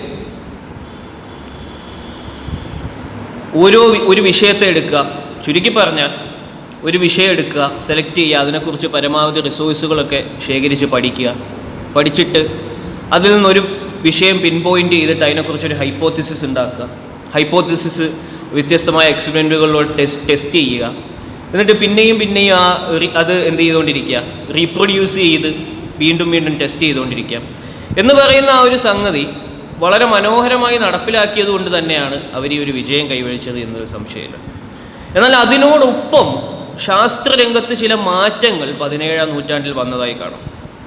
അത് പ്രധാനമായും നാച്ചുറലിസ്റ്റ് അസംഷൻസ് എന്ന് പറയുന്ന ചില കാര്യങ്ങൾ.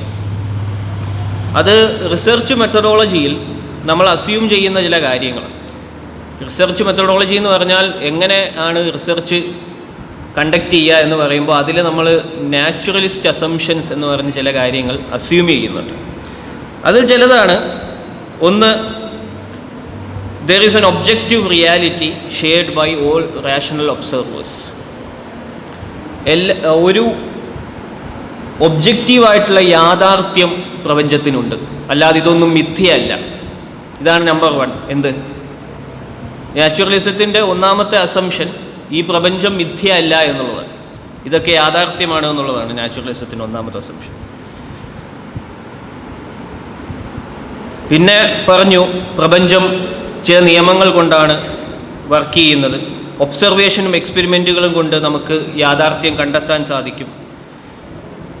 പ്രപഞ്ചത്തിലെ നിയമങ്ങൾക്കൊക്കെ ഒരു യൂണിഫോമിറ്റി ഉണ്ട്. ഇതൊക്കെ അസംഷൻസ് ആണ്. ഇതൊക്കെ അസംഷൻസ് ആണെന്ന് പറയാൻ കാരണം നമുക്ക് എല്ലാ ഇൻസ്റ്റൻസുകളും പരിശോധിച്ചതിന് ശേഷം ഓരോ സ്ഥലത്തും അത് യൂണിഫോം ആണോ എന്ന് പരിശോധിക്കാൻ കഴിയില്ല. മറിച്ച് നമ്മൾ എന്ത് ചെയ്യുകയാണ്, ഒരു പ്രത്യേക ഏരിയ പഠിച്ചതിന് ശേഷം അത് എക്സ്പാൻഡ് ചെയ്യുകയാണ്. ഒരു സ്ഥലത്ത് ഒരു ലോ അല്ലെങ്കിൽ ഒരു കെമിക്കൽ ലോ ഇങ്ങനെയാണ് വർക്ക് ചെയ്യുന്നതെങ്കിൽ ബാക്കിയുള്ളിടത്തൊക്കെ അത് ആ രൂപത്തിൽ തന്നെ ആയിരിക്കും വർക്ക് ചെയ്യുക എന്ന് നമ്മൾ അസ്യൂം ചെയ്യുകയാണ്. ആ അസംഷൻ അത്യന്താപേക്ഷിതമാണ്. അങ്ങനെ അസ്യൂം ചെയ്തുകൊണ്ട് മാത്രമേ ശാസ്ത്രത്തിന് മുമ്പോട്ട് പോകാൻ സാധിക്കുകയുള്ളൂ.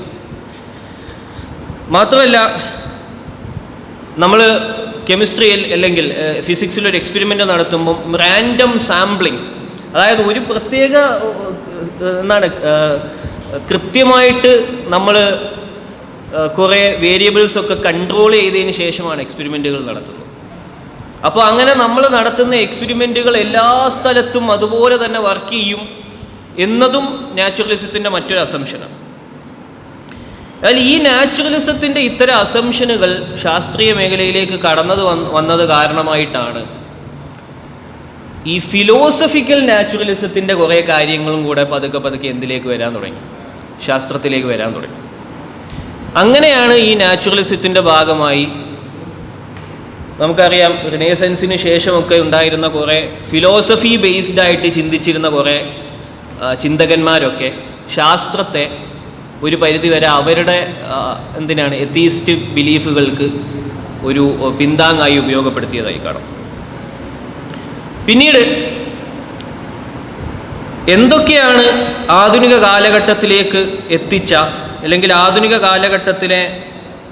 കാലഘട്ടമാക്കി മാറ്റിയ അടിസ്ഥാനപരമായൊരു വിപ്ലവം എന്ന് പറഞ്ഞാൽ,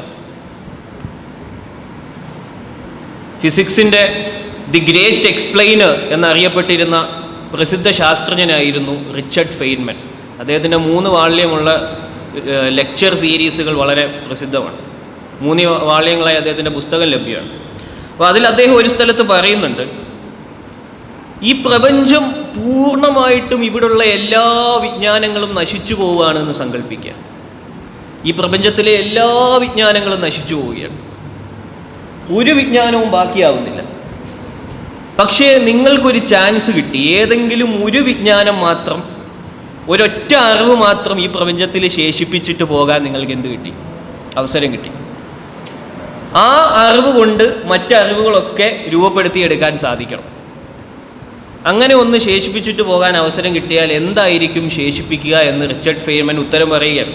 അപ്പോൾ അദ്ദേഹം പറയുന്നു, if in some cataclysm all of the scientific knowledge were to be destroyed and only one sentence passed on to the next generation of creatures, what statement would contain the most information in the fewest words? ഒരൊറ്റ സെൻറ്റൻസേ next generation എന്ത് ചെയ്യാൻ പറ്റും? Pass ചെയ്യാൻ പറ്റും. ആ ഒറ്റ sentence കൊണ്ട് maximum information അടുത്ത ഒരു ജനറേഷന് കൊടുക്കാൻ സാധിക്കണം. എങ്കിൽ ഏത് സെൻറ്റൻസ് ആയിരിക്കും കൊടുക്കുക എന്ന് പറഞ്ഞപ്പോൾ അദ്ദേഹം അതിന് റിച്ചർഡ് ഫെയ്ൻമൻ പറഞ്ഞ മറുപടിയാണ് ഇത്രയേ ഉള്ളൂ: I believe it is the atomic hypothesis. അത് വേറൊന്നുമല്ല, അത് ആറ്റം സിദ്ധാന്തമാണ് എന്ന് അദ്ദേഹം പറയും. That all things are made of atoms, little particles that move around in perpetual motion, attracting each other when they are little distance apart, but repelling upon being squeezed into one another. In that one sentence, you will see that there is an enormous amount of information about the world if just a little imagination and thinking are applied. അതായത് അദ്ദേഹം പറയാൻ, പ്രപഞ്ചത്തിലുള്ള എല്ലാ വസ്തുക്കളും ചെറിയ ചെറിയ പദാർത്ഥങ്ങൾ, ചെറിയ കണികകൾ വെച്ചാണ് നിർമ്മിച്ചിരിക്കുന്നത്. അതിങ്ങനെ സഞ്ചരിച്ചുകൊണ്ടിരിക്കുകയാണ്, അത് അട്രാക്റ്റ് ചെയ്യുന്നുണ്ട് പരസ്പരം, ചില സ്ഥലങ്ങളിൽ അത് റിപ്പൽ ചെയ്യുന്നുണ്ട് എന്ന ഈ ഒരൊറ്റ സ്റ്റേറ്റ്മെൻറ്റ് മാത്രം വരുന്ന തലമുറയ്ക്ക് ശേഷിപ്പിച്ചിട്ട് പോയാൽ, അദ്ദേഹം പറയുന്നു, കുറച്ച് ഇമാജിനേഷനും ഹാർഡ് വർക്കും കൂടെ അപ്ലൈ ചെയ്താൽ ആ ഒരൊറ്റ സ്റ്റേറ്റ്മെൻറ്റിൽ നിന്ന് മാത്രം ബാക്കി സയൻസിൻ്റെ അത്യാവശ്യം പ്രധാനപ്പെട്ട കാര്യങ്ങളൊക്കെ, അല്ലെങ്കിൽ ഒരു പുതിയൊരു റെവല്യൂഷൻ, ആദ്യം നടന്ന ആ റെവല്യൂഷൻ എല്ലാം അപ്രത്യക്ഷമായതിനു ശേഷം വീണ്ടും ഉണ്ടാക്കിയെടുക്കാൻ സാധിക്കുമെന്ന് അദ്ദേഹം പറയുക. കാരണം ബേസിക്കലി നമ്മൾ ഒന്ന് എന്ത് ചെയ്യാണ്, എല്ലാം കൂടെ ഒന്ന് സൂം ഡൗൺ ചെയ്ത് ബേസിക്കലി ഒരു പോയിന്റിലേക്ക് കൊണ്ടുവരുമ്പം നമ്മൾ കാണുന്ന ക്വാണ്ടം ഫിസിക്സ് ആകട്ടെ, റിലേറ്റിവിറ്റി ആകട്ടെ, അല്ലെങ്കിൽ അതിന് മുമ്പിലോട്ട് പോയി കഴിഞ്ഞാൽ നമ്മുടെ സൂപ്പർ കണ്ടക്റ്റേഴ്സും, അല്ലെങ്കിൽ പിന്നെ നമ്മൾ ഉപയോഗിക്കുന്ന വ്യത്യസ്തമായിട്ട് സെമി കണ്ടക്ടർ ടെക്നോളജികളാകട്ടെ, ഇതൊക്കെ വർക്ക് ചെയ്യുന്നത് അടിസ്ഥാനപരമായിട്ട്, ഇതൊക്കെ അത്ര അങ്ങോട്ട് നിസാരവൽക്കരിച്ച് ജസ്റ്റ് ഇതേ ഉള്ളൂ എന്ന് പറയാൻ പറ്റത്തില്ല. അതിൻ്റെ പിന്നിലേക്ക് ഒരുപാട് വർക്ക് നടന്നതിന് ശേഷമാണ് ഇതൊക്കെ ഉണ്ടായത്. പക്ഷേ ഇതൊക്കെ തുടങ്ങിയത് എവിടെ നിന്നാണ്? ആറ്റമിക് ഹൈപ്പോത്തിസിസിൽ നിന്നാണ്. കാരണം ഹോൾസ് ഉണ്ടാവണം, ഇലക്ട്രോൺസ് ഉണ്ടാവണം, കണ്ടക്ടർ ബാൻഡ് ഉണ്ടാവണം, വാലൻസ് ബാൻഡ് ഉണ്ടാകണം. ഇങ്ങനെ ഒരു കൺസെപ്റ്റൊക്കെ ആറ്റമിക് ഹൈപ്പോത്തിസിസ് എന്നൊരു ബേസിക് ഐഡിയ ആരുടെയോ തലയിൽ ഉദിച്ചതുകൊണ്ടും അതിനെ ശാസ്ത്രലോകം ഏറ്റെടുത്തത് കൊണ്ടും ഗവേഷണങ്ങൾ നടത്തിയത് കൊണ്ടും അധ്വാനിച്ചത് കൊണ്ടുമാണ് ഈ പറഞ്ഞ ബാക്കിയുള്ളതൊക്കെ ഉണ്ടായത്. അപ്പോൾ അദ്ദേഹം പറഞ്ഞു വെച്ചത് ആ ഒരു ആറ്റമിക് ഹൈപ്പോത്തിസിസിൻ്റെ പ്രാധാന്യമാണ്. അപ്പം ഞാൻ വിശ്വസിക്കുന്നത് ഈ ആറ്റമിക് ഹൈപ്പോത്തിസിസ് എന്ന് നമ്മൾ പറയുമ്പോൾ ആറ്റം എന്ന വാക്ക് തന്നെ something which cannot be divided എന്നുള്ള അർത്ഥത്തിലാണ്. മുറിക്കാൻ കഴിയാത്ത സാധനത്തിനെയാണ് നമ്മൾ എന്ത് വിളിക്കുക? ആറ്റം എന്നുള്ളത്. പക്ഷേ സത്യത്തിൽ ആറ്റത്തെ മുറിക്കാൻ കഴിയും എന്നുള്ളത് വേറൊരു വിഷയം. ആറ്റത്തിനകത്ത് വേറൊന്നും ഇല്ല എന്നുള്ള ഒരു ഐഡിയയിലാണ് ആറ്റം എന്ന് പേര് പറയപ്പെട്ടത്. ആ പേരങ്ങനെ വരാനുള്ള പ്രധാന കാരണം എന്താണെന്ന് നമ്മൾ ചിന്തിക്കുക. അതിൻ്റെ കാരണം ഗ്രീക്ക് ഫിലോസഫി മുതൽ അറബ് ഫിലോസഫേഴ്സും ഒക്കെ ഉപയോഗിച്ചുകൊണ്ടിരുന്ന ചില വാക്കുകളും പ്രയോഗങ്ങളുമാണ്. നമ്മൾ കിതാബുകളിലൊക്കെ എന്ത് ചെയ്യുന്നുണ്ട്? ജുസുഇല്ലദീ ലാ യതജസ്സ എന്ന് പറയാറുണ്ട്. എന്താ? മുറിക്കാൻ കഴിയാത്ത ജുസ് എന്ന് പറയാറുണ്ട്. ആ പ്രയോഗമാണ് എന്തായി മാറിയത്? ദി ഇൻഡിവിസിബിൾ പാർട്ടിക്കിൾ എന്ന് ജോൺ ഡാൾട്ടൺ പറയുന്നു. ദി ഇൻഡിവിസിബിൾ പാർട്ടിക്കിൾ, അതാണ് പിന്നീട് ആറ്റമായി എന്ത് ചെയ്തത്? മാറിയത്. പിന്നീട് അത് മുറിഞ്ഞു, പക്ഷേ പേരവിടെ തന്നെ എന്ത് ചെയ്തു? നിന്നു. അതുകൊണ്ടാണ് ഇന്നും നമ്മൾ അതിനെ എന്ത് വിളിക്കുന്നത്? ആറ്റം എന്ന് വിളിക്കുന്നത്. പിൽക്കാലത്ത് ആറ്റത്തിനുള്ളിൽ വ്യത്യസ്തമായ സബ് അറ്റോമിക് പാർട്ടിക്കിൾസ് ഉണ്ടെന്ന് കണ്ടുപിടിക്കപ്പെട്ടു. പിന്നെ അതിനുള്ളിലേക്ക് ക്വാർക്കുകൾ, വ്യത്യസ്ത തരത്തിലുള്ള ക്വാർക്കുകൾ, നമ്മൾ ഒരുപാട് തരത്തിലുള്ള ക്വാർക്കുകൾ പഠിക്കുന്നുണ്ട്. Up quark, down quark, unlimited ആയിട്ടുള്ള ഒരു ബ്രാഞ്ചാണത്. നമുക്ക് ന്യൂക്ലിയർ ഫിസിക്സിലേക്കൊക്കെ കോൺസെൻട്രേറ്റ് ചെയ്യുന്നവർക്കറിയാം, ഒരുപാട് തരത്തിലുള്ള സബ് അറ്റോമിക് പാർട്ടിക്കിൾസ് പിന്നെയും നമ്മൾ ഡിവൈഡ് ചെയ്ത് പോകുന്നുണ്ട്. ഉത്തരം കിട്ടാത്ത ഒരുപാട് ചോദ്യങ്ങളുണ്ട്. മനസ്സിലാകാൻ കഴിയാത്ത രൂപത്തിൽ കോംപ്ലക്സ് ആയിട്ടുള്ള കുറേ രീതികളുണ്ട്. ഇപ്പോൾ സ്പിൻ എന്നൊരു കൺസെപ്റ്റ് ഉണ്ട്. സ്പിൻ, കോർക്കുകളുടെ സ്പിന്ന് പറയുന്ന സമയത്ത് ചില ശാസ്ത്രജ്ഞന്മാരൊക്കെ അത് സാധാരണക്കാർക്ക് മനസ്സിലാവാൻ വേണ്ടി ചിലപ്പോൾ രസകരമായിട്ടൊക്കെ അവതരിപ്പിക്കും. അങ്ങനെ അവതരിപ്പിക്കാൻ കഴിയും. അത് ചിലപ്പോൾ നമ്മുടെ കോമൺ സെൻസിനും അപ്പുറത്ത് നിൽക്കുന്ന ചില കാര്യങ്ങൾ വരെ ഉണ്ടാകുന്ന രൂപത്തിലേക്ക് കാര്യങ്ങൾ പോയി. പക്ഷേ അങ്ങനെയൊക്കെ ആണെങ്കിലും പിന്നീട് ഈ ആറ്റമിക് ഹൈപ്പോത്തിസിസിൽ നിന്ന് ഈ പറഞ്ഞ ടെക്നോളജികളൊക്കെ ഉണ്ടാവുകയും എന്നിട്ട് മോഡേൺ അല്ലെങ്കിൽ അൾട്രാ മോഡേണിലേക്ക് വരുമ്പോൾ നമ്മൾ ഇന്ന് കാണുന്ന എല്ലാ വിധത്തിലുള്ള ഫിസിക്സിൻ്റെ, ഞാൻ ബേസിക്കലി എൻ്റെ ഒരു സബ്ജക്റ്റിൽ നിന്നുകൊണ്ട് പറഞ്ഞാൽ ഫിസിക്സിൻ്റെ പുതിയ സിദ്ധാന്തങ്ങളൊക്കെ വരാനും ഒരുപാട് തരത്തിലുള്ള ആശയങ്ങൾ മുമ്പോട്ട് വരാനും ഒക്കെയുള്ള പ്രധാന കാരണം രണ്ട് സിദ്ധാന്തങ്ങളാണ്. അതൊന്ന് റിലേറ്റിവിറ്റിയും മറ്റൊന്ന് ക്വാണ്ടം ഫിസിക്സുമാണ്. ഈ രണ്ട് സിദ്ധാന്തങ്ങൾ സത്യം പറഞ്ഞാൽ മോഡേൺ ഫിസിക്സിനെ ഡിഫൈൻ ചെയ്ത രണ്ട് സിദ്ധാന്തങ്ങളാണ്. അവ വന്നതിന് ശേഷം ശാസ്ത്രം ചിന്തിക്കുന്ന അല്ലെങ്കിൽ കാര്യങ്ങളെ കൈകാര്യം ചെയ്യുന്ന രീതിയിൽ തന്നെ വലിയ സമൂലമായ മാറ്റങ്ങൾ ഉണ്ടാവുകയുണ്ടായി. അതായത് നോർമൽ ലോസ് അപ്ലൈ ചെയ്യാൻ പറ്റാത്ത ഫിസിക്കൽ ലോസിനും അപ്പുറത്തുള്ള ചില കാര്യങ്ങളൊക്കെ കൈകാര്യം ചെയ്യാൻ കഴിയുമെന്ന് ശാസ്ത്രം അഹങ്കരിക്കുകയും അല്ലെങ്കിൽ അഭിമാനിക്കുകയും ഒക്കെ ചെയ്യുന്ന ഒരു അവസ്ഥയിലേക്ക് എന്ത് ചെയ്തു? ഈ രണ്ട് സിദ്ധാന്തങ്ങൾ മനുഷ്യനെ കൊണ്ട് എത്തിച്ചു എന്ന് പറഞ്ഞാൽ, എന്നാൽ അതിൻ്റെ പേരിൽ ഒരുപാട് തെറ്റായ ആശയങ്ങളും പ്രചരിപ്പിക്കപ്പെടുന്നുണ്ട്. ഇപ്പോൾ ക്വാണ്ടം ഫിസിക്സിനെ പോലെ ഇത്ര തെറ്റായി ആളുകളെ പറ്റിക്കാൻ വേണ്ടി ഉപയോഗിക്കുന്ന വേറൊരു സയൻസ് വേറെ ഉണ്ടാവില്ല. റിച്ചാർഡ് ഫെയ്ൻമാൻ തന്നെ മറ്റൊരു സ്ഥലത്ത് പറയുന്നുണ്ട്, ഈ ശാസ്ത്രരംഗത്ത് ഏറ്റവും കൂടുതൽ തെറ്റിദ്ധരിപ്പിക്കപ്പെടുന്ന ഒരു ശാസ്ത്രം എന്ന് പറയുന്നത് ക്വാണ്ടം ഫിസിക്സ് ആണെന്ന് റിച്ചാർഡ് ഫെയ്ൻമാൻ പറയുന്നത്. കാരണം നിങ്ങൾ ഓൺലൈനിലൊക്കെ പോയാൽ quantum psychology, quantum philosophy, quantum motivation ഇങ്ങനെയൊക്കെ കാണാം. അതായത് ഇതിനെ ബേസ് ചെയ്തിട്ട് ഓരോരുത്തർ അവരുടെ ഭാവനാ ലോകത്ത് വ്യത്യസ്തമായ കാര്യങ്ങൾ ഉണ്ടാക്കും. ഇടയ്ക്ക് ഞാൻ ക്വാണ്ടം സൈക്കോളജി എന്ന് പറഞ്ഞൊരു ബുക്ക് വായിക്കുകയുണ്ട്. അപ്പോൾ എനിക്കറിയാം അതിൽ എന്തായാലും ക്വാണ്ടം ഫിസിക്സുമായിട്ട് യാതൊരു ബന്ധം ഉണ്ടാവില്ല എന്ന്. പക്ഷേ ജസ്റ്റ് അത് വായിച്ചപ്പോൾ ഞാൻ മനസ്സിലാക്കിയത്, അദ്ദേഹം ക്വാണ്ടം ഫിസിക്സ് കുറച്ച് അവിടുന്ന് ഇവിടുന്നൊക്കെ പഠിച്ചിട്ട് ഈ പ്രപഞ്ചം ഇവിടുത്തെ ഇവൻറ്റുകളൊന്നും ഫിക്സ്ഡ് അല്ല, മറിച്ച് അത് വ്യത്യസ്തമായ കുറേ പ്രോബബിലിറ്റികളാണ്. അപ്പോൾ ഈ പ്രോബബിലിറ്റി എല്ലാം എക്സിസ്റ്റ് ചെയ്യുന്നുണ്ട്, അതിലേതെങ്കിലും ഒരു പ്രോബബിലിറ്റിയിലൂടെയാണ് നമ്മൾ പോയിക്കൊണ്ടിരിക്കുന്നത്. ഇങ്ങനെ കുറേ കാര്യങ്ങളൊക്കെ ഉണ്ടല്ലോ. ഇതൊക്കെ എടുത്തു വെച്ചിട്ട് മൂപ്പരുടേതായ കുറേ ആശയങ്ങളൊക്കെ ഇങ്ങനെ ഉണ്ടാക്കി, ഞാൻ പറഞ്ഞല്ലോ, ഇങ്ങനെ ഉണ്ടാക്കിയിട്ട് ഈ ക്വാണ്ടം ഫിസിക്സ് കണ്ടെത്തിയത് നമുക്ക് ഭയങ്കരമായിട്ടുള്ള ആത്മവിശ്വാസം നൽകുന്നുണ്ട്, കാരണം നമുക്ക് എന്തും ചെയ്യാമെന്നൊക്കെ പറഞ്ഞ് അതിൻ്റെ പേരിൽ കുറേ മോട്ടിവേഷൻ. ചുരുക്കി പറഞ്ഞാൽ അതൊന്നും അല്ല ക്വാണ്ടം ഫിസിക്സിൻ്റെ ലക്ഷ്യം. പക്ഷേ അത് വെച്ചുകൊണ്ട് ഇങ്ങനെ അവതരിപ്പിക്കുന്നവരുണ്ട്. അത് ഏറ്റവും കൂടുതൽ ഇന്ന് നടത്തിക്കൊണ്ടിരിക്കുന്നത് യുക്തിവാദികളാണ് എന്നുള്ളത് യാതൊരു സംശയമില്ല. അവർക്ക് ഏറ്റവും കൂടുതൽ ഇഷ്ടം ഇങ്ങനെയുള്ള സിദ്ധാന്തങ്ങളാണ്. ആ സിദ്ധാന്തങ്ങൾ എടുക്കുക, എന്നിട്ട് അതിൻ്റെ എവിടെയൊക്കെ ആളുകൾക്ക് മനസ്സിലാകാത്ത ഭാഗങ്ങളുണ്ടോ അതൊക്കെ വളരെ മനോഹരമായിട്ട് ജനസമൂഹത്തിൽ തെറ്റിദ്ധരിപ്പിക്കുന്ന രൂപത്തിൽ അവതരിപ്പിച്ച് വലിയ വലിയ ആൾ ചമയുക എന്നുള്ളതാണ്. ഈ അടുത്ത സമയത്ത് വളരെ രസകരമായ ഒരു ടോക്ക് കേൾക്കുകയുണ്ടായി. 2 ദിവസം മുമ്പാണ് എൻ്റെ യൂട്യൂബിൻ്റെ സജഷൻസ് ലിസ്റ്റിൽ അത് വന്നത്. നമ്മുടെ ടെഡെക്സിൻ്റെ ടോക്ക് ഉണ്ടല്ലോ, ടെഡെക്സ് എല്ലാവരും കേൾക്കുന്നുണ്ടാവും. അപ്പോൾ ടെഡെക്സ് വളരെ ഫേമസ് ആയിട്ടുള്ള ഒരു ടോക്കാണ്. അപ്പോൾ ആ സീരീസിൽ നമ്മുടെ കേരളത്തിൽ നിന്നുള്ള ഒരു പ്രസിദ്ധ ശാസ്ത്രമൊക്കെ കൈകാര്യം ചെയ്യുന്ന ഒരു യുക്തിവാദിയുടെ ടോക്ക് വന്നു. Unfortunately it's up there online. What happened I don't know, പക്ഷേ ഇറ്റ്സ് അപ്പ് ദെയർ. ഞാൻ കേട്ടു. മൂപ്പര് ഇംഗ്ലീഷിൽ ഒരു ലാപ്ടോപ്പൊക്കെ എടുത്ത് വെച്ചിട്ട് ഇങ്ങനെ നോക്കി വായിക്കുന്നുണ്ട്. മൂപ്പര് പറഞ്ഞതിൻ്റെ ബേസിക് സയൻസ് മനസ്സിലാക്കണമെങ്കിൽ കോമൺ സെൻസ് പോരാ എന്നുള്ളതാണ്. അതാണ് ബേസിക്. സയൻസ് മനസ്സിലാക്കണമെങ്കിൽ കോമൺ സെൻസ് പോരാ. അത് മൂപ്പര് പറയുന്നതിൽ കുറേയേറെ ശരിയായ വശങ്ങളുണ്ട്. അതിലൊരു ഉദാഹരണം പറഞ്ഞ് ആ ഉദാഹരണം എനിക്ക് ശരിക്കും ഇഷ്ടപ്പെട്ടു. സംഭവം ശരിയാണ്. ഒരാൾ ഒരു ഉയർന്ന കെട്ടിടത്തിൽ നിന്ന് ഒരു ഭാരം കുറഞ്ഞ ബോളും ഒരു ഭാരം കൂടിയ ബോളും ഒരേ സമയം താഴേക്കിടും. ഒരു ഭാരം കൂടിയ ബോളും ഒരു ഭാരം കുറഞ്ഞ ബോളും ഒരേ സമയം താഴേക്കിടും. നമ്മുടെ കോമൺ സെൻസ് വെച്ച് നമ്മൾ ചിന്തിക്കും, എന്ത് ചിന്തിക്കും? ഭാരം കൂടിയ ബോള് താഴെ വരാനുള്ള സാധ്യതയെന്ന് ചിന്തിച്ചു പോവില്ലേ? ഒരു പോസിബിലിറ്റി ഉണ്ടല്ലോ. പക്ഷേ രണ്ടും ഒരേ സമയത്ത് വരും എന്നുള്ളതാണ്. മനസ്സിലാകുന്നുണ്ടോ? ഭാരത്തെ എന്ത് ചെയ്യുന്നില്ല, ഈ ആക്സിലറേഷൻ ഡിപ്പെൻഡ് ചെയ്യുന്നില്ല. രണ്ടും ഒരേ സമയത്ത് താഴെ എത്തും.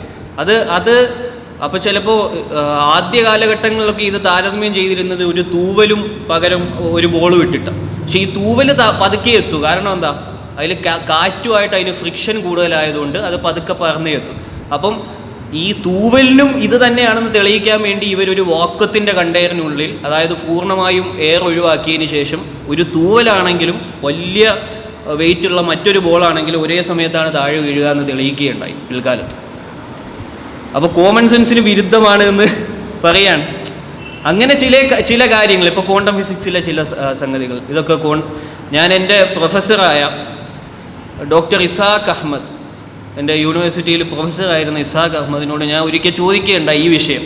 സാറേ, ഇതുപോലെ ചിലപ്പോൾ കോമൺ സെൻസിന് വിരുദ്ധമായിട്ട് ചിലതൊക്കെ നമുക്ക് ഈ ആധുനിക ശാസ്ത്രത്തിൽ കാണാൻ കഴിയൂലേ എന്ന് ചോദിച്ചു. അപ്പോൾ അദ്ദേഹം ഒന്ന് ചിരിച്ചിട്ട് എന്നോട് ചോദിച്ചു, what is common sense? First question അതാ, വാട്ട് ഈസ് കോമൺ. അപ്പം ഞാൻ ഞെട്ടി, അതെന്ത് ഇങ്ങനെ?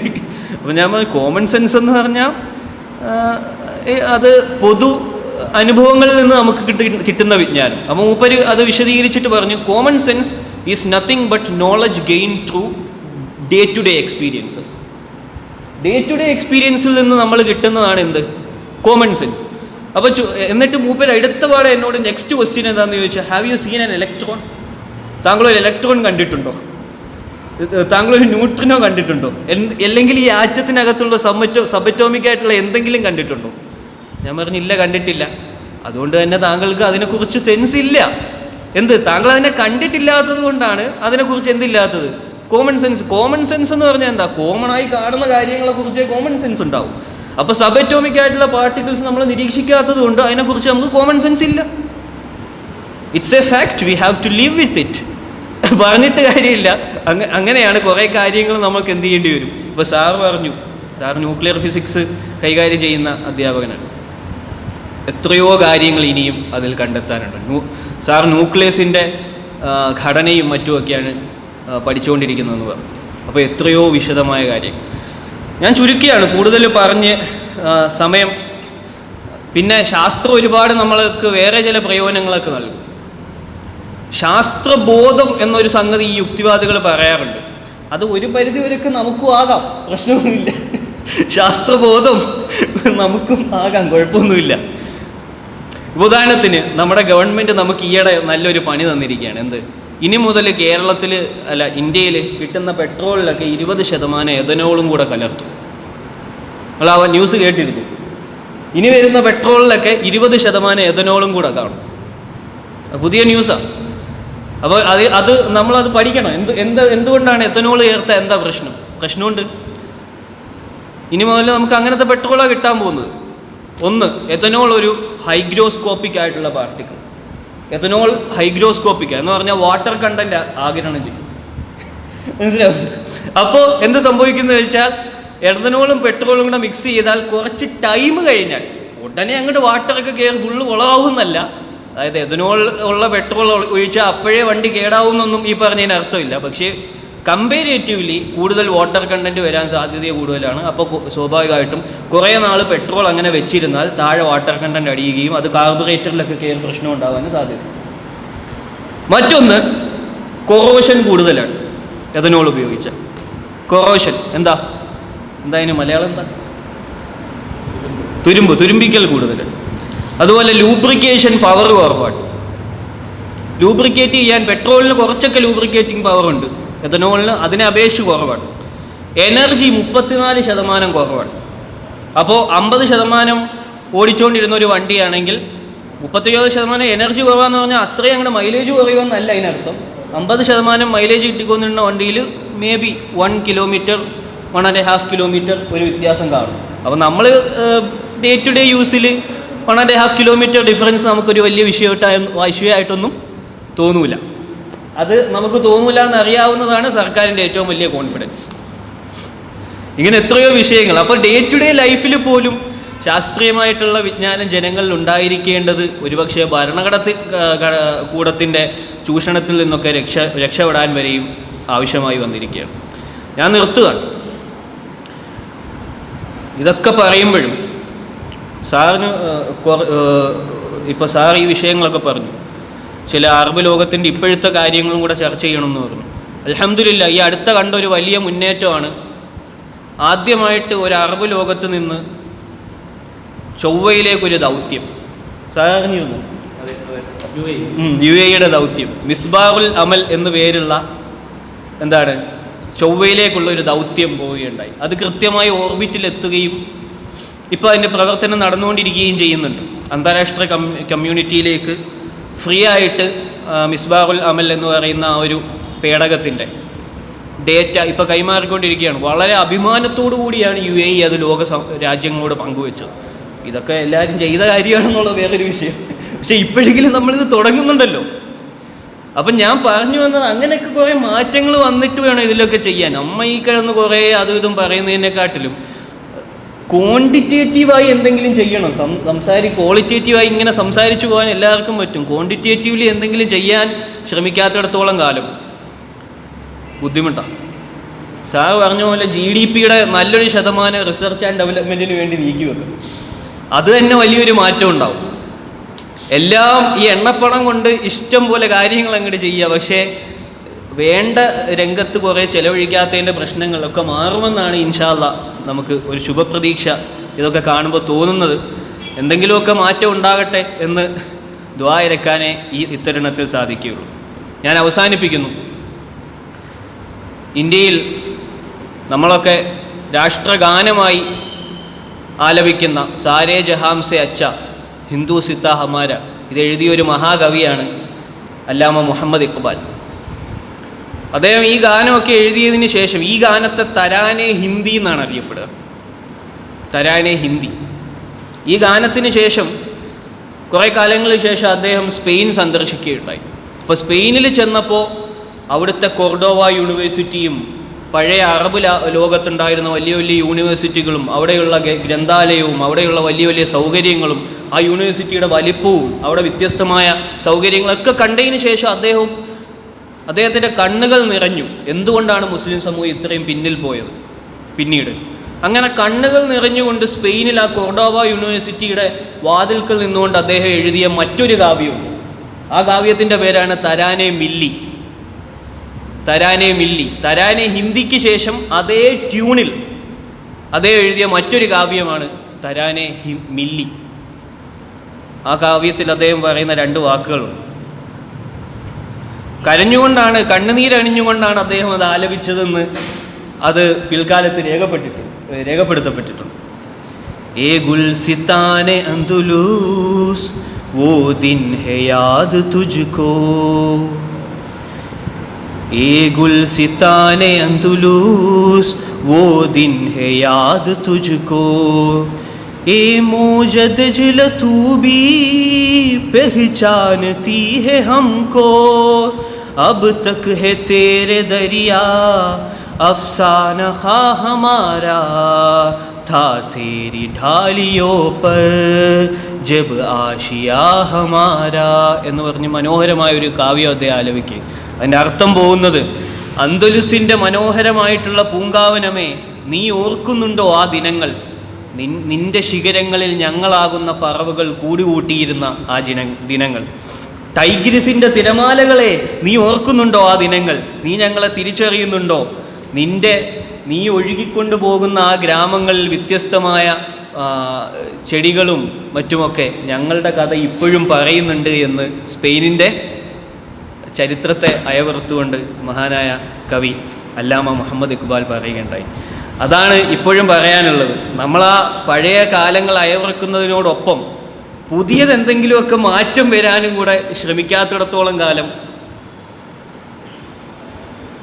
സീറോ എഫക്റ്റ് ആയിരിക്കും ഇതിനൊക്കെ ഉണ്ടാവുക. Zero effect. എന്തെങ്കിലുമൊക്കെ മാറ്റം ഉണ്ടാകണമെങ്കിൽ, കാതലായിട്ടുള്ള മാറ്റങ്ങൾ ഉണ്ടാകണമെങ്കിൽ നമ്മുടെ ഭരണാധികാരികളും അറബ് ലോകത്തെ വിദ്യാഭ്യാസ വിചക്ഷണന്മാരുമൊക്കെ മാറി ചിന്തിക്കേണ്ട കാലം അതിക്രമിച്ചിരിക്കുന്നു എന്ന് മാത്രമേ തൽക്കാലം പറയാനുള്ളൂ. അത്തരത്തിലുള്ളൊരു വലിയ മാറ്റം നമ്മുടെ അറബ് ലോകത്തുണ്ടാകട്ടെ. അങ്ങനെ ലോകത്തിൻ്റെ വികസനത്തിനും ശാസ്ത്രീയ വിപ്ലവങ്ങൾക്കുമൊക്കെ നമുക്ക് ചുക്കാൻ പിടിക്കാൻ സാധിക്കുമാറാകട്ടെ എന്ന് ദുആയിരുന്നുകൊണ്ട് തൽക്കാലത്തേക്ക് നിർത്തുന്നു. മറ്റ് വിഷയങ്ങളിലേക്ക് കടക്കാം. അസ്സലാമു അലൈക്കും വറഹ്മത്തുള്ളാഹി വബറകാതുഹു. ശാസ്ത്രത്തിൻ്റെ തുടക്കവും അതിൻ്റെ ചരിത്രവും വ്യത്യസ്ത തലമുറകൾ നടത്തിയ സംഭാവനകളൊക്കെ അതിൻ്റെ ചില ഭാഗങ്ങളിലൂടെ പ്രമുഖരായ നമ്മുടെ അതിഥികൾ കടന്നുപോയി. ഇനി ഏതാനും സമയം നിങ്ങളുടെ സംശയങ്ങൾക്ക്, ചോദ്യങ്ങൾക്ക് നിവാരണത്തിനുള്ള സമയമാണ്. പ്രിയപ്പെട്ട ഓഡിയൻസിന് ഈ ഒരു കുറഞ്ഞ സമയം വളരെ നല്ല ചോദ്യങ്ങൾ ചോദിച്ചുകൊണ്ട് ഉപയോഗപ്പെടുത്താം എന്ന് ഓർമ്മപ്പെടുത്തി, അത് ഇൻഷാ അല്ലാഹ് നമ്മുടെ ഗസ്റ്റുകൾ അവസരോചിതം നിങ്ങളുമായി സംവദിക്കും എന്നുള്ള ഓർമ്മപ്പെടുത്തി ചോദ്യത്തിന് വേണ്ടി സദസ്സിന് സമയം അനുവദിക്കുന്നു. നമ്മൾ ഫിസിക്സിൻ്റെ മെയിൻ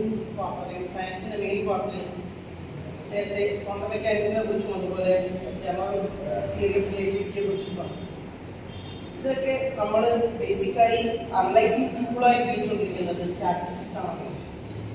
സ്റ്റാറ്റിസ്റ്റിക്സിന് സ്റ്റാറ്റിസ്റ്റിക്സിന്റെ മൊത്തം പ്രഡിക്ഷൻ എന്ന് പറയുന്നത് അതിന്റെ 2 എൻഡുകൾ കട്ട് ചെയ്ത് നമുക്ക് മെയിനായിട്ട് കിട്ടുന്ന റീജിയൻ 80%, അതുവരെയും പോസിബിലിറ്റി എന്ന് പറയുന്നത് സാധ്യത കൂടുതലാണ്. 80% റിസൾട്ട് നമുക്ക് ഈഗൽ വാല്യൂഷൻ നോക്കുമ്പോൾ 80%-നും കൂടുതൽ സാധ്യതയുണ്ട്. പക്ഷേ ഇപ്പോൾ ഈ എത്തിസ്റ്റുകളൊക്കെ അല്ലെങ്കിൽ സയൻസ് ഒരു ജീവിതമാർഗമാണ് എന്ന് സ്വീകരിക്കുന്ന രൂപം പറയുന്നിടത്ത് ഓരോരുത്തരും വിഭിന്നരാണ് എന്നുള്ള ഒരു സാധ്യത ഉള്ളപ്പോൾ എങ്ങനെയാണ് ഈ ഒരു സ്റ്റാറ്റിസ്റ്റിക്കൽ ടൂള് റിയൽ ലൈഫിലേക്ക് ഉപയോഗിക്കാൻ പറ്റുക? സ്റ്റാറ്റിസ്റ്റിക്സിൻ്റെ പ്രസക്തി വരുന്നത് ഈ ഓരോ വസ്തുവിനും അത് ഏത് തലത്തിലാണെങ്കിലുമല്ല, എത്രയും ചെറിയ തലത്തിലാണെങ്കിലും, മൈക്രോസ്കോപ്പിക് ആണെങ്കിലും മാക്രോസ്കോപ്പിക് ആണെങ്കിലും ഒരു വ്യക്തമായ ക്രമവും ഒരു ഓർഡറുണ്ട്. അപ്പോൾ ഒരു പൊതുവായ നിലയ്ക്ക് ഒരു കോമൺ കമ്മിറ്റ്മെൻറ്റും ക്രമീകരണം ഉള്ളതുകൊണ്ട് അത് പൊതുവായ സ്വഭാവം പാലിക്കും. അതോടൊപ്പം തന്നെ ഒരു വസ്തുവിൻ്റെ പ്രസൻസ് മറ്റൊരു വസ്തുവിനെ സ്വാധീനിക്കുകയും ചെയ്യും. എന്ന് വെച്ചാൽ എൻ്റെ പ്രസൻസ് നിങ്ങളെ സ്വാധീനിക്കും, നിങ്ങളുടെ പ്രസൻസ് അടുത്താളെ സ്വാധീനിക്കും, അയാളുടെ പ്രസൻസ് എന്നെ സ്വാധീനിക്കും. അങ്ങനെ ഒരു കോർഡിനേഷൻ ഉണ്ട്. അതിൻ്റെ ഫലമായിട്ടാണ് ഈ സ്റ്റാറ്റിസ്റ്റിക്സ്. അപ്പോൾ സ്റ്റാറ്റിസ്റ്റിക്സ് ഉണ്ട് എന്ന് പറഞ്ഞാൽ അതിൻ്റെ അർത്ഥം തന്നെ ഒരു വ്യക്തമായ കോഓർഡിനേഷൻ ഉണ്ട് എന്നുള്ളതാണ്. ഉദാഹരണം പറയാൻ ഏറ്റവും കൂടുതൽ മൈക്രോസ്കോപ്പി വേൾഡൊക്കെ ഉപയോഗിക്കുന്ന സ്റ്റാറ്റിസ്റ്റിക്സാണ് ഈ ബോൾട്സ്മാൻ സ്റ്റാറ്റിസ്റ്റിക്സ്. അപ്പോൾ നമുക്ക് പദാർത്ഥങ്ങളുടെ എനർജി സ്റ്റേറ്റാണ് പ്രധാന കാര്യം ചെയ്യുക, അല്ലെങ്കിൽ ക്രമീകരണം. അപ്പോൾ ക്രമീകരണത്തിൽ നിശ്ചിത ഓർഡർ ഉണ്ട്. അപ്പോൾ സാധാരണഗതിയിൽ ആ ഓർഡർ പാലിക്കപ്പെടാതിരിക്കണമെങ്കിൽ വേറെ എക്സ്റ്റേണൽ ഫോഴ്സോ അല്ലെങ്കിൽ എക്സ്റ്റേണൽ കമ്പൾഷൻ അല്ലെങ്കിൽ എക്സ്റ്റേണൽ ഏജൻസിയിൽ സമ്മർദ്ദം വേണം. ആ സമ്മർദ്ദം പിൻവലിച്ചു കഴിഞ്ഞാൽ സ്വാഭാവികം ഉടനെ തിരിച്ചു വയ്ക്കും. അപ്പോൾ സ്റ്റാറ്റിസ്റ്റിക്സ് എന്ന് പറയുന്നത് തന്നെ ഒരു വ്യക്തമായ ഒരു ഓർഡറും ക്രമീകരണം ഉണ്ട് എന്നുള്ളതാണ് പ്രശ്നം. അപ്പോൾ പെരിഫറയിൽ വരുമ്പോൾ എന്ത് ചെയ്യും? ഈ പരസ്പര ബന്ധത്തിൻ്റെ അടിസ്ഥാനത്തിൽ ഈ എക്സ്ട്രീം കേസിൽ വരുമ്പോൾ എന്തുണ്ടാവും? ഓരോന്നും എടുത്തു കഴിഞ്ഞാൽ വ്യത്യസ്ത സ്വഭാവമായിരിക്കും. വ്യത്യസ്ത ഐഡൻറ്റിറ്റി ഉള്ളത് കൊണ്ടും അതോടൊപ്പം തന്നെ ഒരു പൊതുവായ ക്രമീകരണം ഉള്ളത് കൊണ്ടാണ് സ്റ്റാറ്റിസ്റ്റിക്സ് എന്ന വസ്തു നിലനിൽക്കുന്നതും അതിന് പ്രസക്തി വരുന്നതും. അത് എല്ലാ തരത്തിലും പ്രസക്തമാണ്. രസകരമായി പറയുകയാണെങ്കിൽ ഈ സ്റ്റാറ്റിസ്റ്റിക്സ് മൈക്രോസ്കോപ്പിക് വേൾഡിലില്ല, മെറ്റീരിയൽ വേൾഡ് മാത്രമല്ല, സാമൂഹ്യ മണ്ഡലങ്ങളിലും അത് പൂർണ്ണമായും പ്രസക്തമാണ്. ആ ക്രമീകരണം ഉണ്ട്. ഈ ക്രമീകരണത്തിൽ നിന്നാണ് നമുക്ക് ചെയ്യുന്നത് ആശയങ്ങളും വിജ്ഞാനങ്ങളും മനസ്സിലാക്കാനും സ്വഭാവം ബിഹേവിയർ മനസ്സിലാക്കിയിട്ടാണ് നമ്മൾ വിജ്ഞാനം ഡെവലപ്പ് ചെയ്യുന്നത്. വിജ്ഞാനം ഡെവലപ്പ് ചെയ്യാനും അതിൽ നിന്ന് പുതിയ പരീക്ഷണങ്ങൾ നടത്താനും പുതിയ നിരീക്ഷണം നടത്താനും അതുപോലെ നമുക്ക് താല്പര്യമുള്ള പുതിയ ക്രമീകരണങ്ങൾ നടത്താനും കൂടി സഹായിക്കുന്ന ഈ ഒരു സ്റ്റാറ്റിസ്റ്റിക്സ് എന്ന അടിസ്ഥാനപരമായ ഇൻഡിവിജ്വാലിറ്റിയും ക്രമീകരണവും ഉള്ളതുകൊണ്ടാണ്. അതാണ് സ്റ്റാറ്റിസ്റ്റിക്സ്. അങ്ങനെ തന്നെയാണ് ഉദ്ദേശിച്ചത്, ഞാൻ മനസ്സിലാക്കുന്നത്.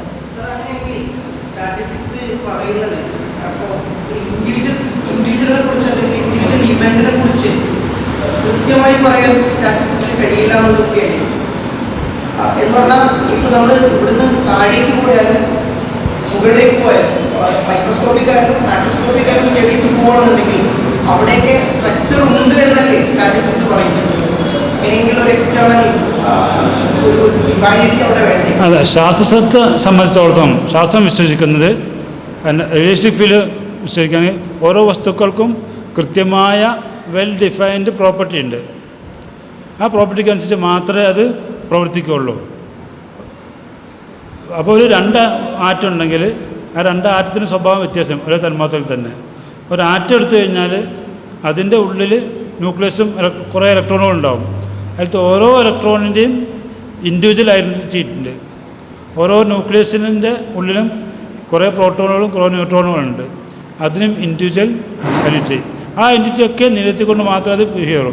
പക്ഷേ കൂട്ടായ്മ ഉണ്ടാകുമ്പോൾ അതിന് കോമൺ ബിഹേവിയർ നമ്മൾ ഒരു എന്താ പറയുക group spirit, team spirit, mob psychology എന്ന ബിഹേവിയറാണ് അവിടെയും ബാധകത. അത് ആ ക്രമീകരണം എൻ്റെ സിസ്റ്റത്തിൽ ബാധകമാണ്. തിരിച്ച് പറയാം, പിന്നെ സ്റ്റാറ്റിസ്റ്റിക്സ് എന്ന് പറഞ്ഞാൽ ഒരു അവ്യക്തത ഉള്ളത് കൊണ്ടാണ് നമുക്കൊരു പൊതു സ്വഭാവം എന്ന് പറയുന്നത്. അത് സത്യമാണ്. കാരണം ഇപ്പോഴും ഓരോ വസ്തുവിന് കൃത്യമായ ഐഡൻറ്റിറ്റിയും സ്വഭാവം കൃത്യമായിട്ട് നമുക്ക് അറിയില്ല എന്ന് തന്നെയാണ്. അബ്സല്യൂട്ട്നെസ് പറയാൻ കഴിയാത്തതുകൊണ്ടല്ലേ പ്രോബബിലിറ്റി ഉപയോഗിക്കുന്നത്? യെസ്, അബ്സല്യൂട്ട്നെസ് വരുന്നപ്പോഴാണ് നമുക്ക് ഈ പ്രപഞ്ചത്തിനെ പറ്റി, പ്രപഞ്ചത്തിലെ ഓരോ വസ്തുക്കളെ പറ്റിയും കൃത്യമായ അറിവുണ്ടാകും. അതിലേക്ക് എത്താനുള്ള ശ്രമങ്ങളാണ് ഈ പറഞ്ഞു. സാന്ദർഭികമായി പറയാം. അപ്പോൾ ആറ്റത്തിൻ്റെ കാര്യം പറയുമ്പോൾ ഈ ആറ്റത്തിന് പ്രസക്തി വരുന്നതെന്ന് വെച്ചാൽ ഒരു സ്വന്തമായി ഒരു ഐഡൻറ്റിറ്റി നിലനിർത്തുന്ന മനസ്സിലാക്കിയ പദാർത്ഥമാണ് ആറ്റം. ബാക്കി സബാറ്റോമിക് പാർട്ടിക്കിൾ ഉണ്ടെങ്കിലും ആക്കി ഒരു കോൺട്രിബ്യൂഷൻ. ഈ സബാറ്റോമിക് പാർട്ടിക്കിളിനൊന്നും എന്തില്ല, സ്വന്തമായ ഐഡൻറ്റിറ്റി ഇല്ല. തന്മാത്ര വ്യത്യാസമുണ്ട്. തന്മാത്ര എന്ന് പറഞ്ഞാൽ തന്മാത്രക്കൊരു സ്വഭാവമുണ്ട്, പക്ഷേ അതിൻ്റെ അളവ് വിഘടിച്ച് കഴിഞ്ഞാൽ ഉദാഹരണം വാട്ടറും ഹൈഡ്രജൻ പെറോക്സൈഡും ഈ 2:2 എന്നുള്ള ക്രമത്തിൽ ചോദിച്ചു കഴിഞ്ഞാൽ സ്വഭാവം മറ്റൊന്നായി, 2:1 എന്നുള്ള ക്രമത്തിൽ ചോദിച്ചു കഴിഞ്ഞാൽ സ്വഭാവം മറ്റൊന്നായി. അതേസമയം ഹൈഡ്രജൻ എപ്പോഴും ഹൈഡ്രജനായിട്ട് നിൽക്കും, പിന്നെ ഓക്സിജൻ എപ്പോഴും ഓക്സിജനായിട്ട് നിൽക്കും. പക്ഷേ കൂടിച്ചേരുമ്പോഴുള്ള അതും ഒരു അൺസർട്ടനിറ്റിയാണ് എന്തുകൊണ്ട് എന്നുള്ളത്. അപ്പോൾ അങ്ങനെ കുറേ കാര്യങ്ങൾ മനസ്സിലാക്കാൻ ഇപ്പോഴും ശാസ്ത്രത്തിനെ സംബന്ധിച്ചോളം നമ്മൾ ശിശു എന്ന് പോലും പറയാനായിട്ടില്ല, അത്ര വെരി ഇൻഫൻറ്റ് സ്റ്റേജിലാണ്. പക്ഷേ പിന്നെ സത്യം എന്താണെന്ന് വെച്ചാൽ നമ്മൾ ഇത്ര ഈ ചെറിയ വിജ്ഞാനം മനസ്സിലാക്കി തന്നെ ഇത്ര വലിയ കാര്യങ്ങൾ വിസ്ഫോടനാത്മകമായി നമുക്ക് കാര്യങ്ങൾ കൺട്രോൾ ചെയ്യാൻ പറ്റും. പ്രപഞ്ചത്തിൻ്റെ ഏതോ കോണിലുള്ള സാധനങ്ങൾ നമുക്ക് ഇന്ന് കൺട്രോൾ ചെയ്യാൻ കഴിയുന്നുണ്ട്.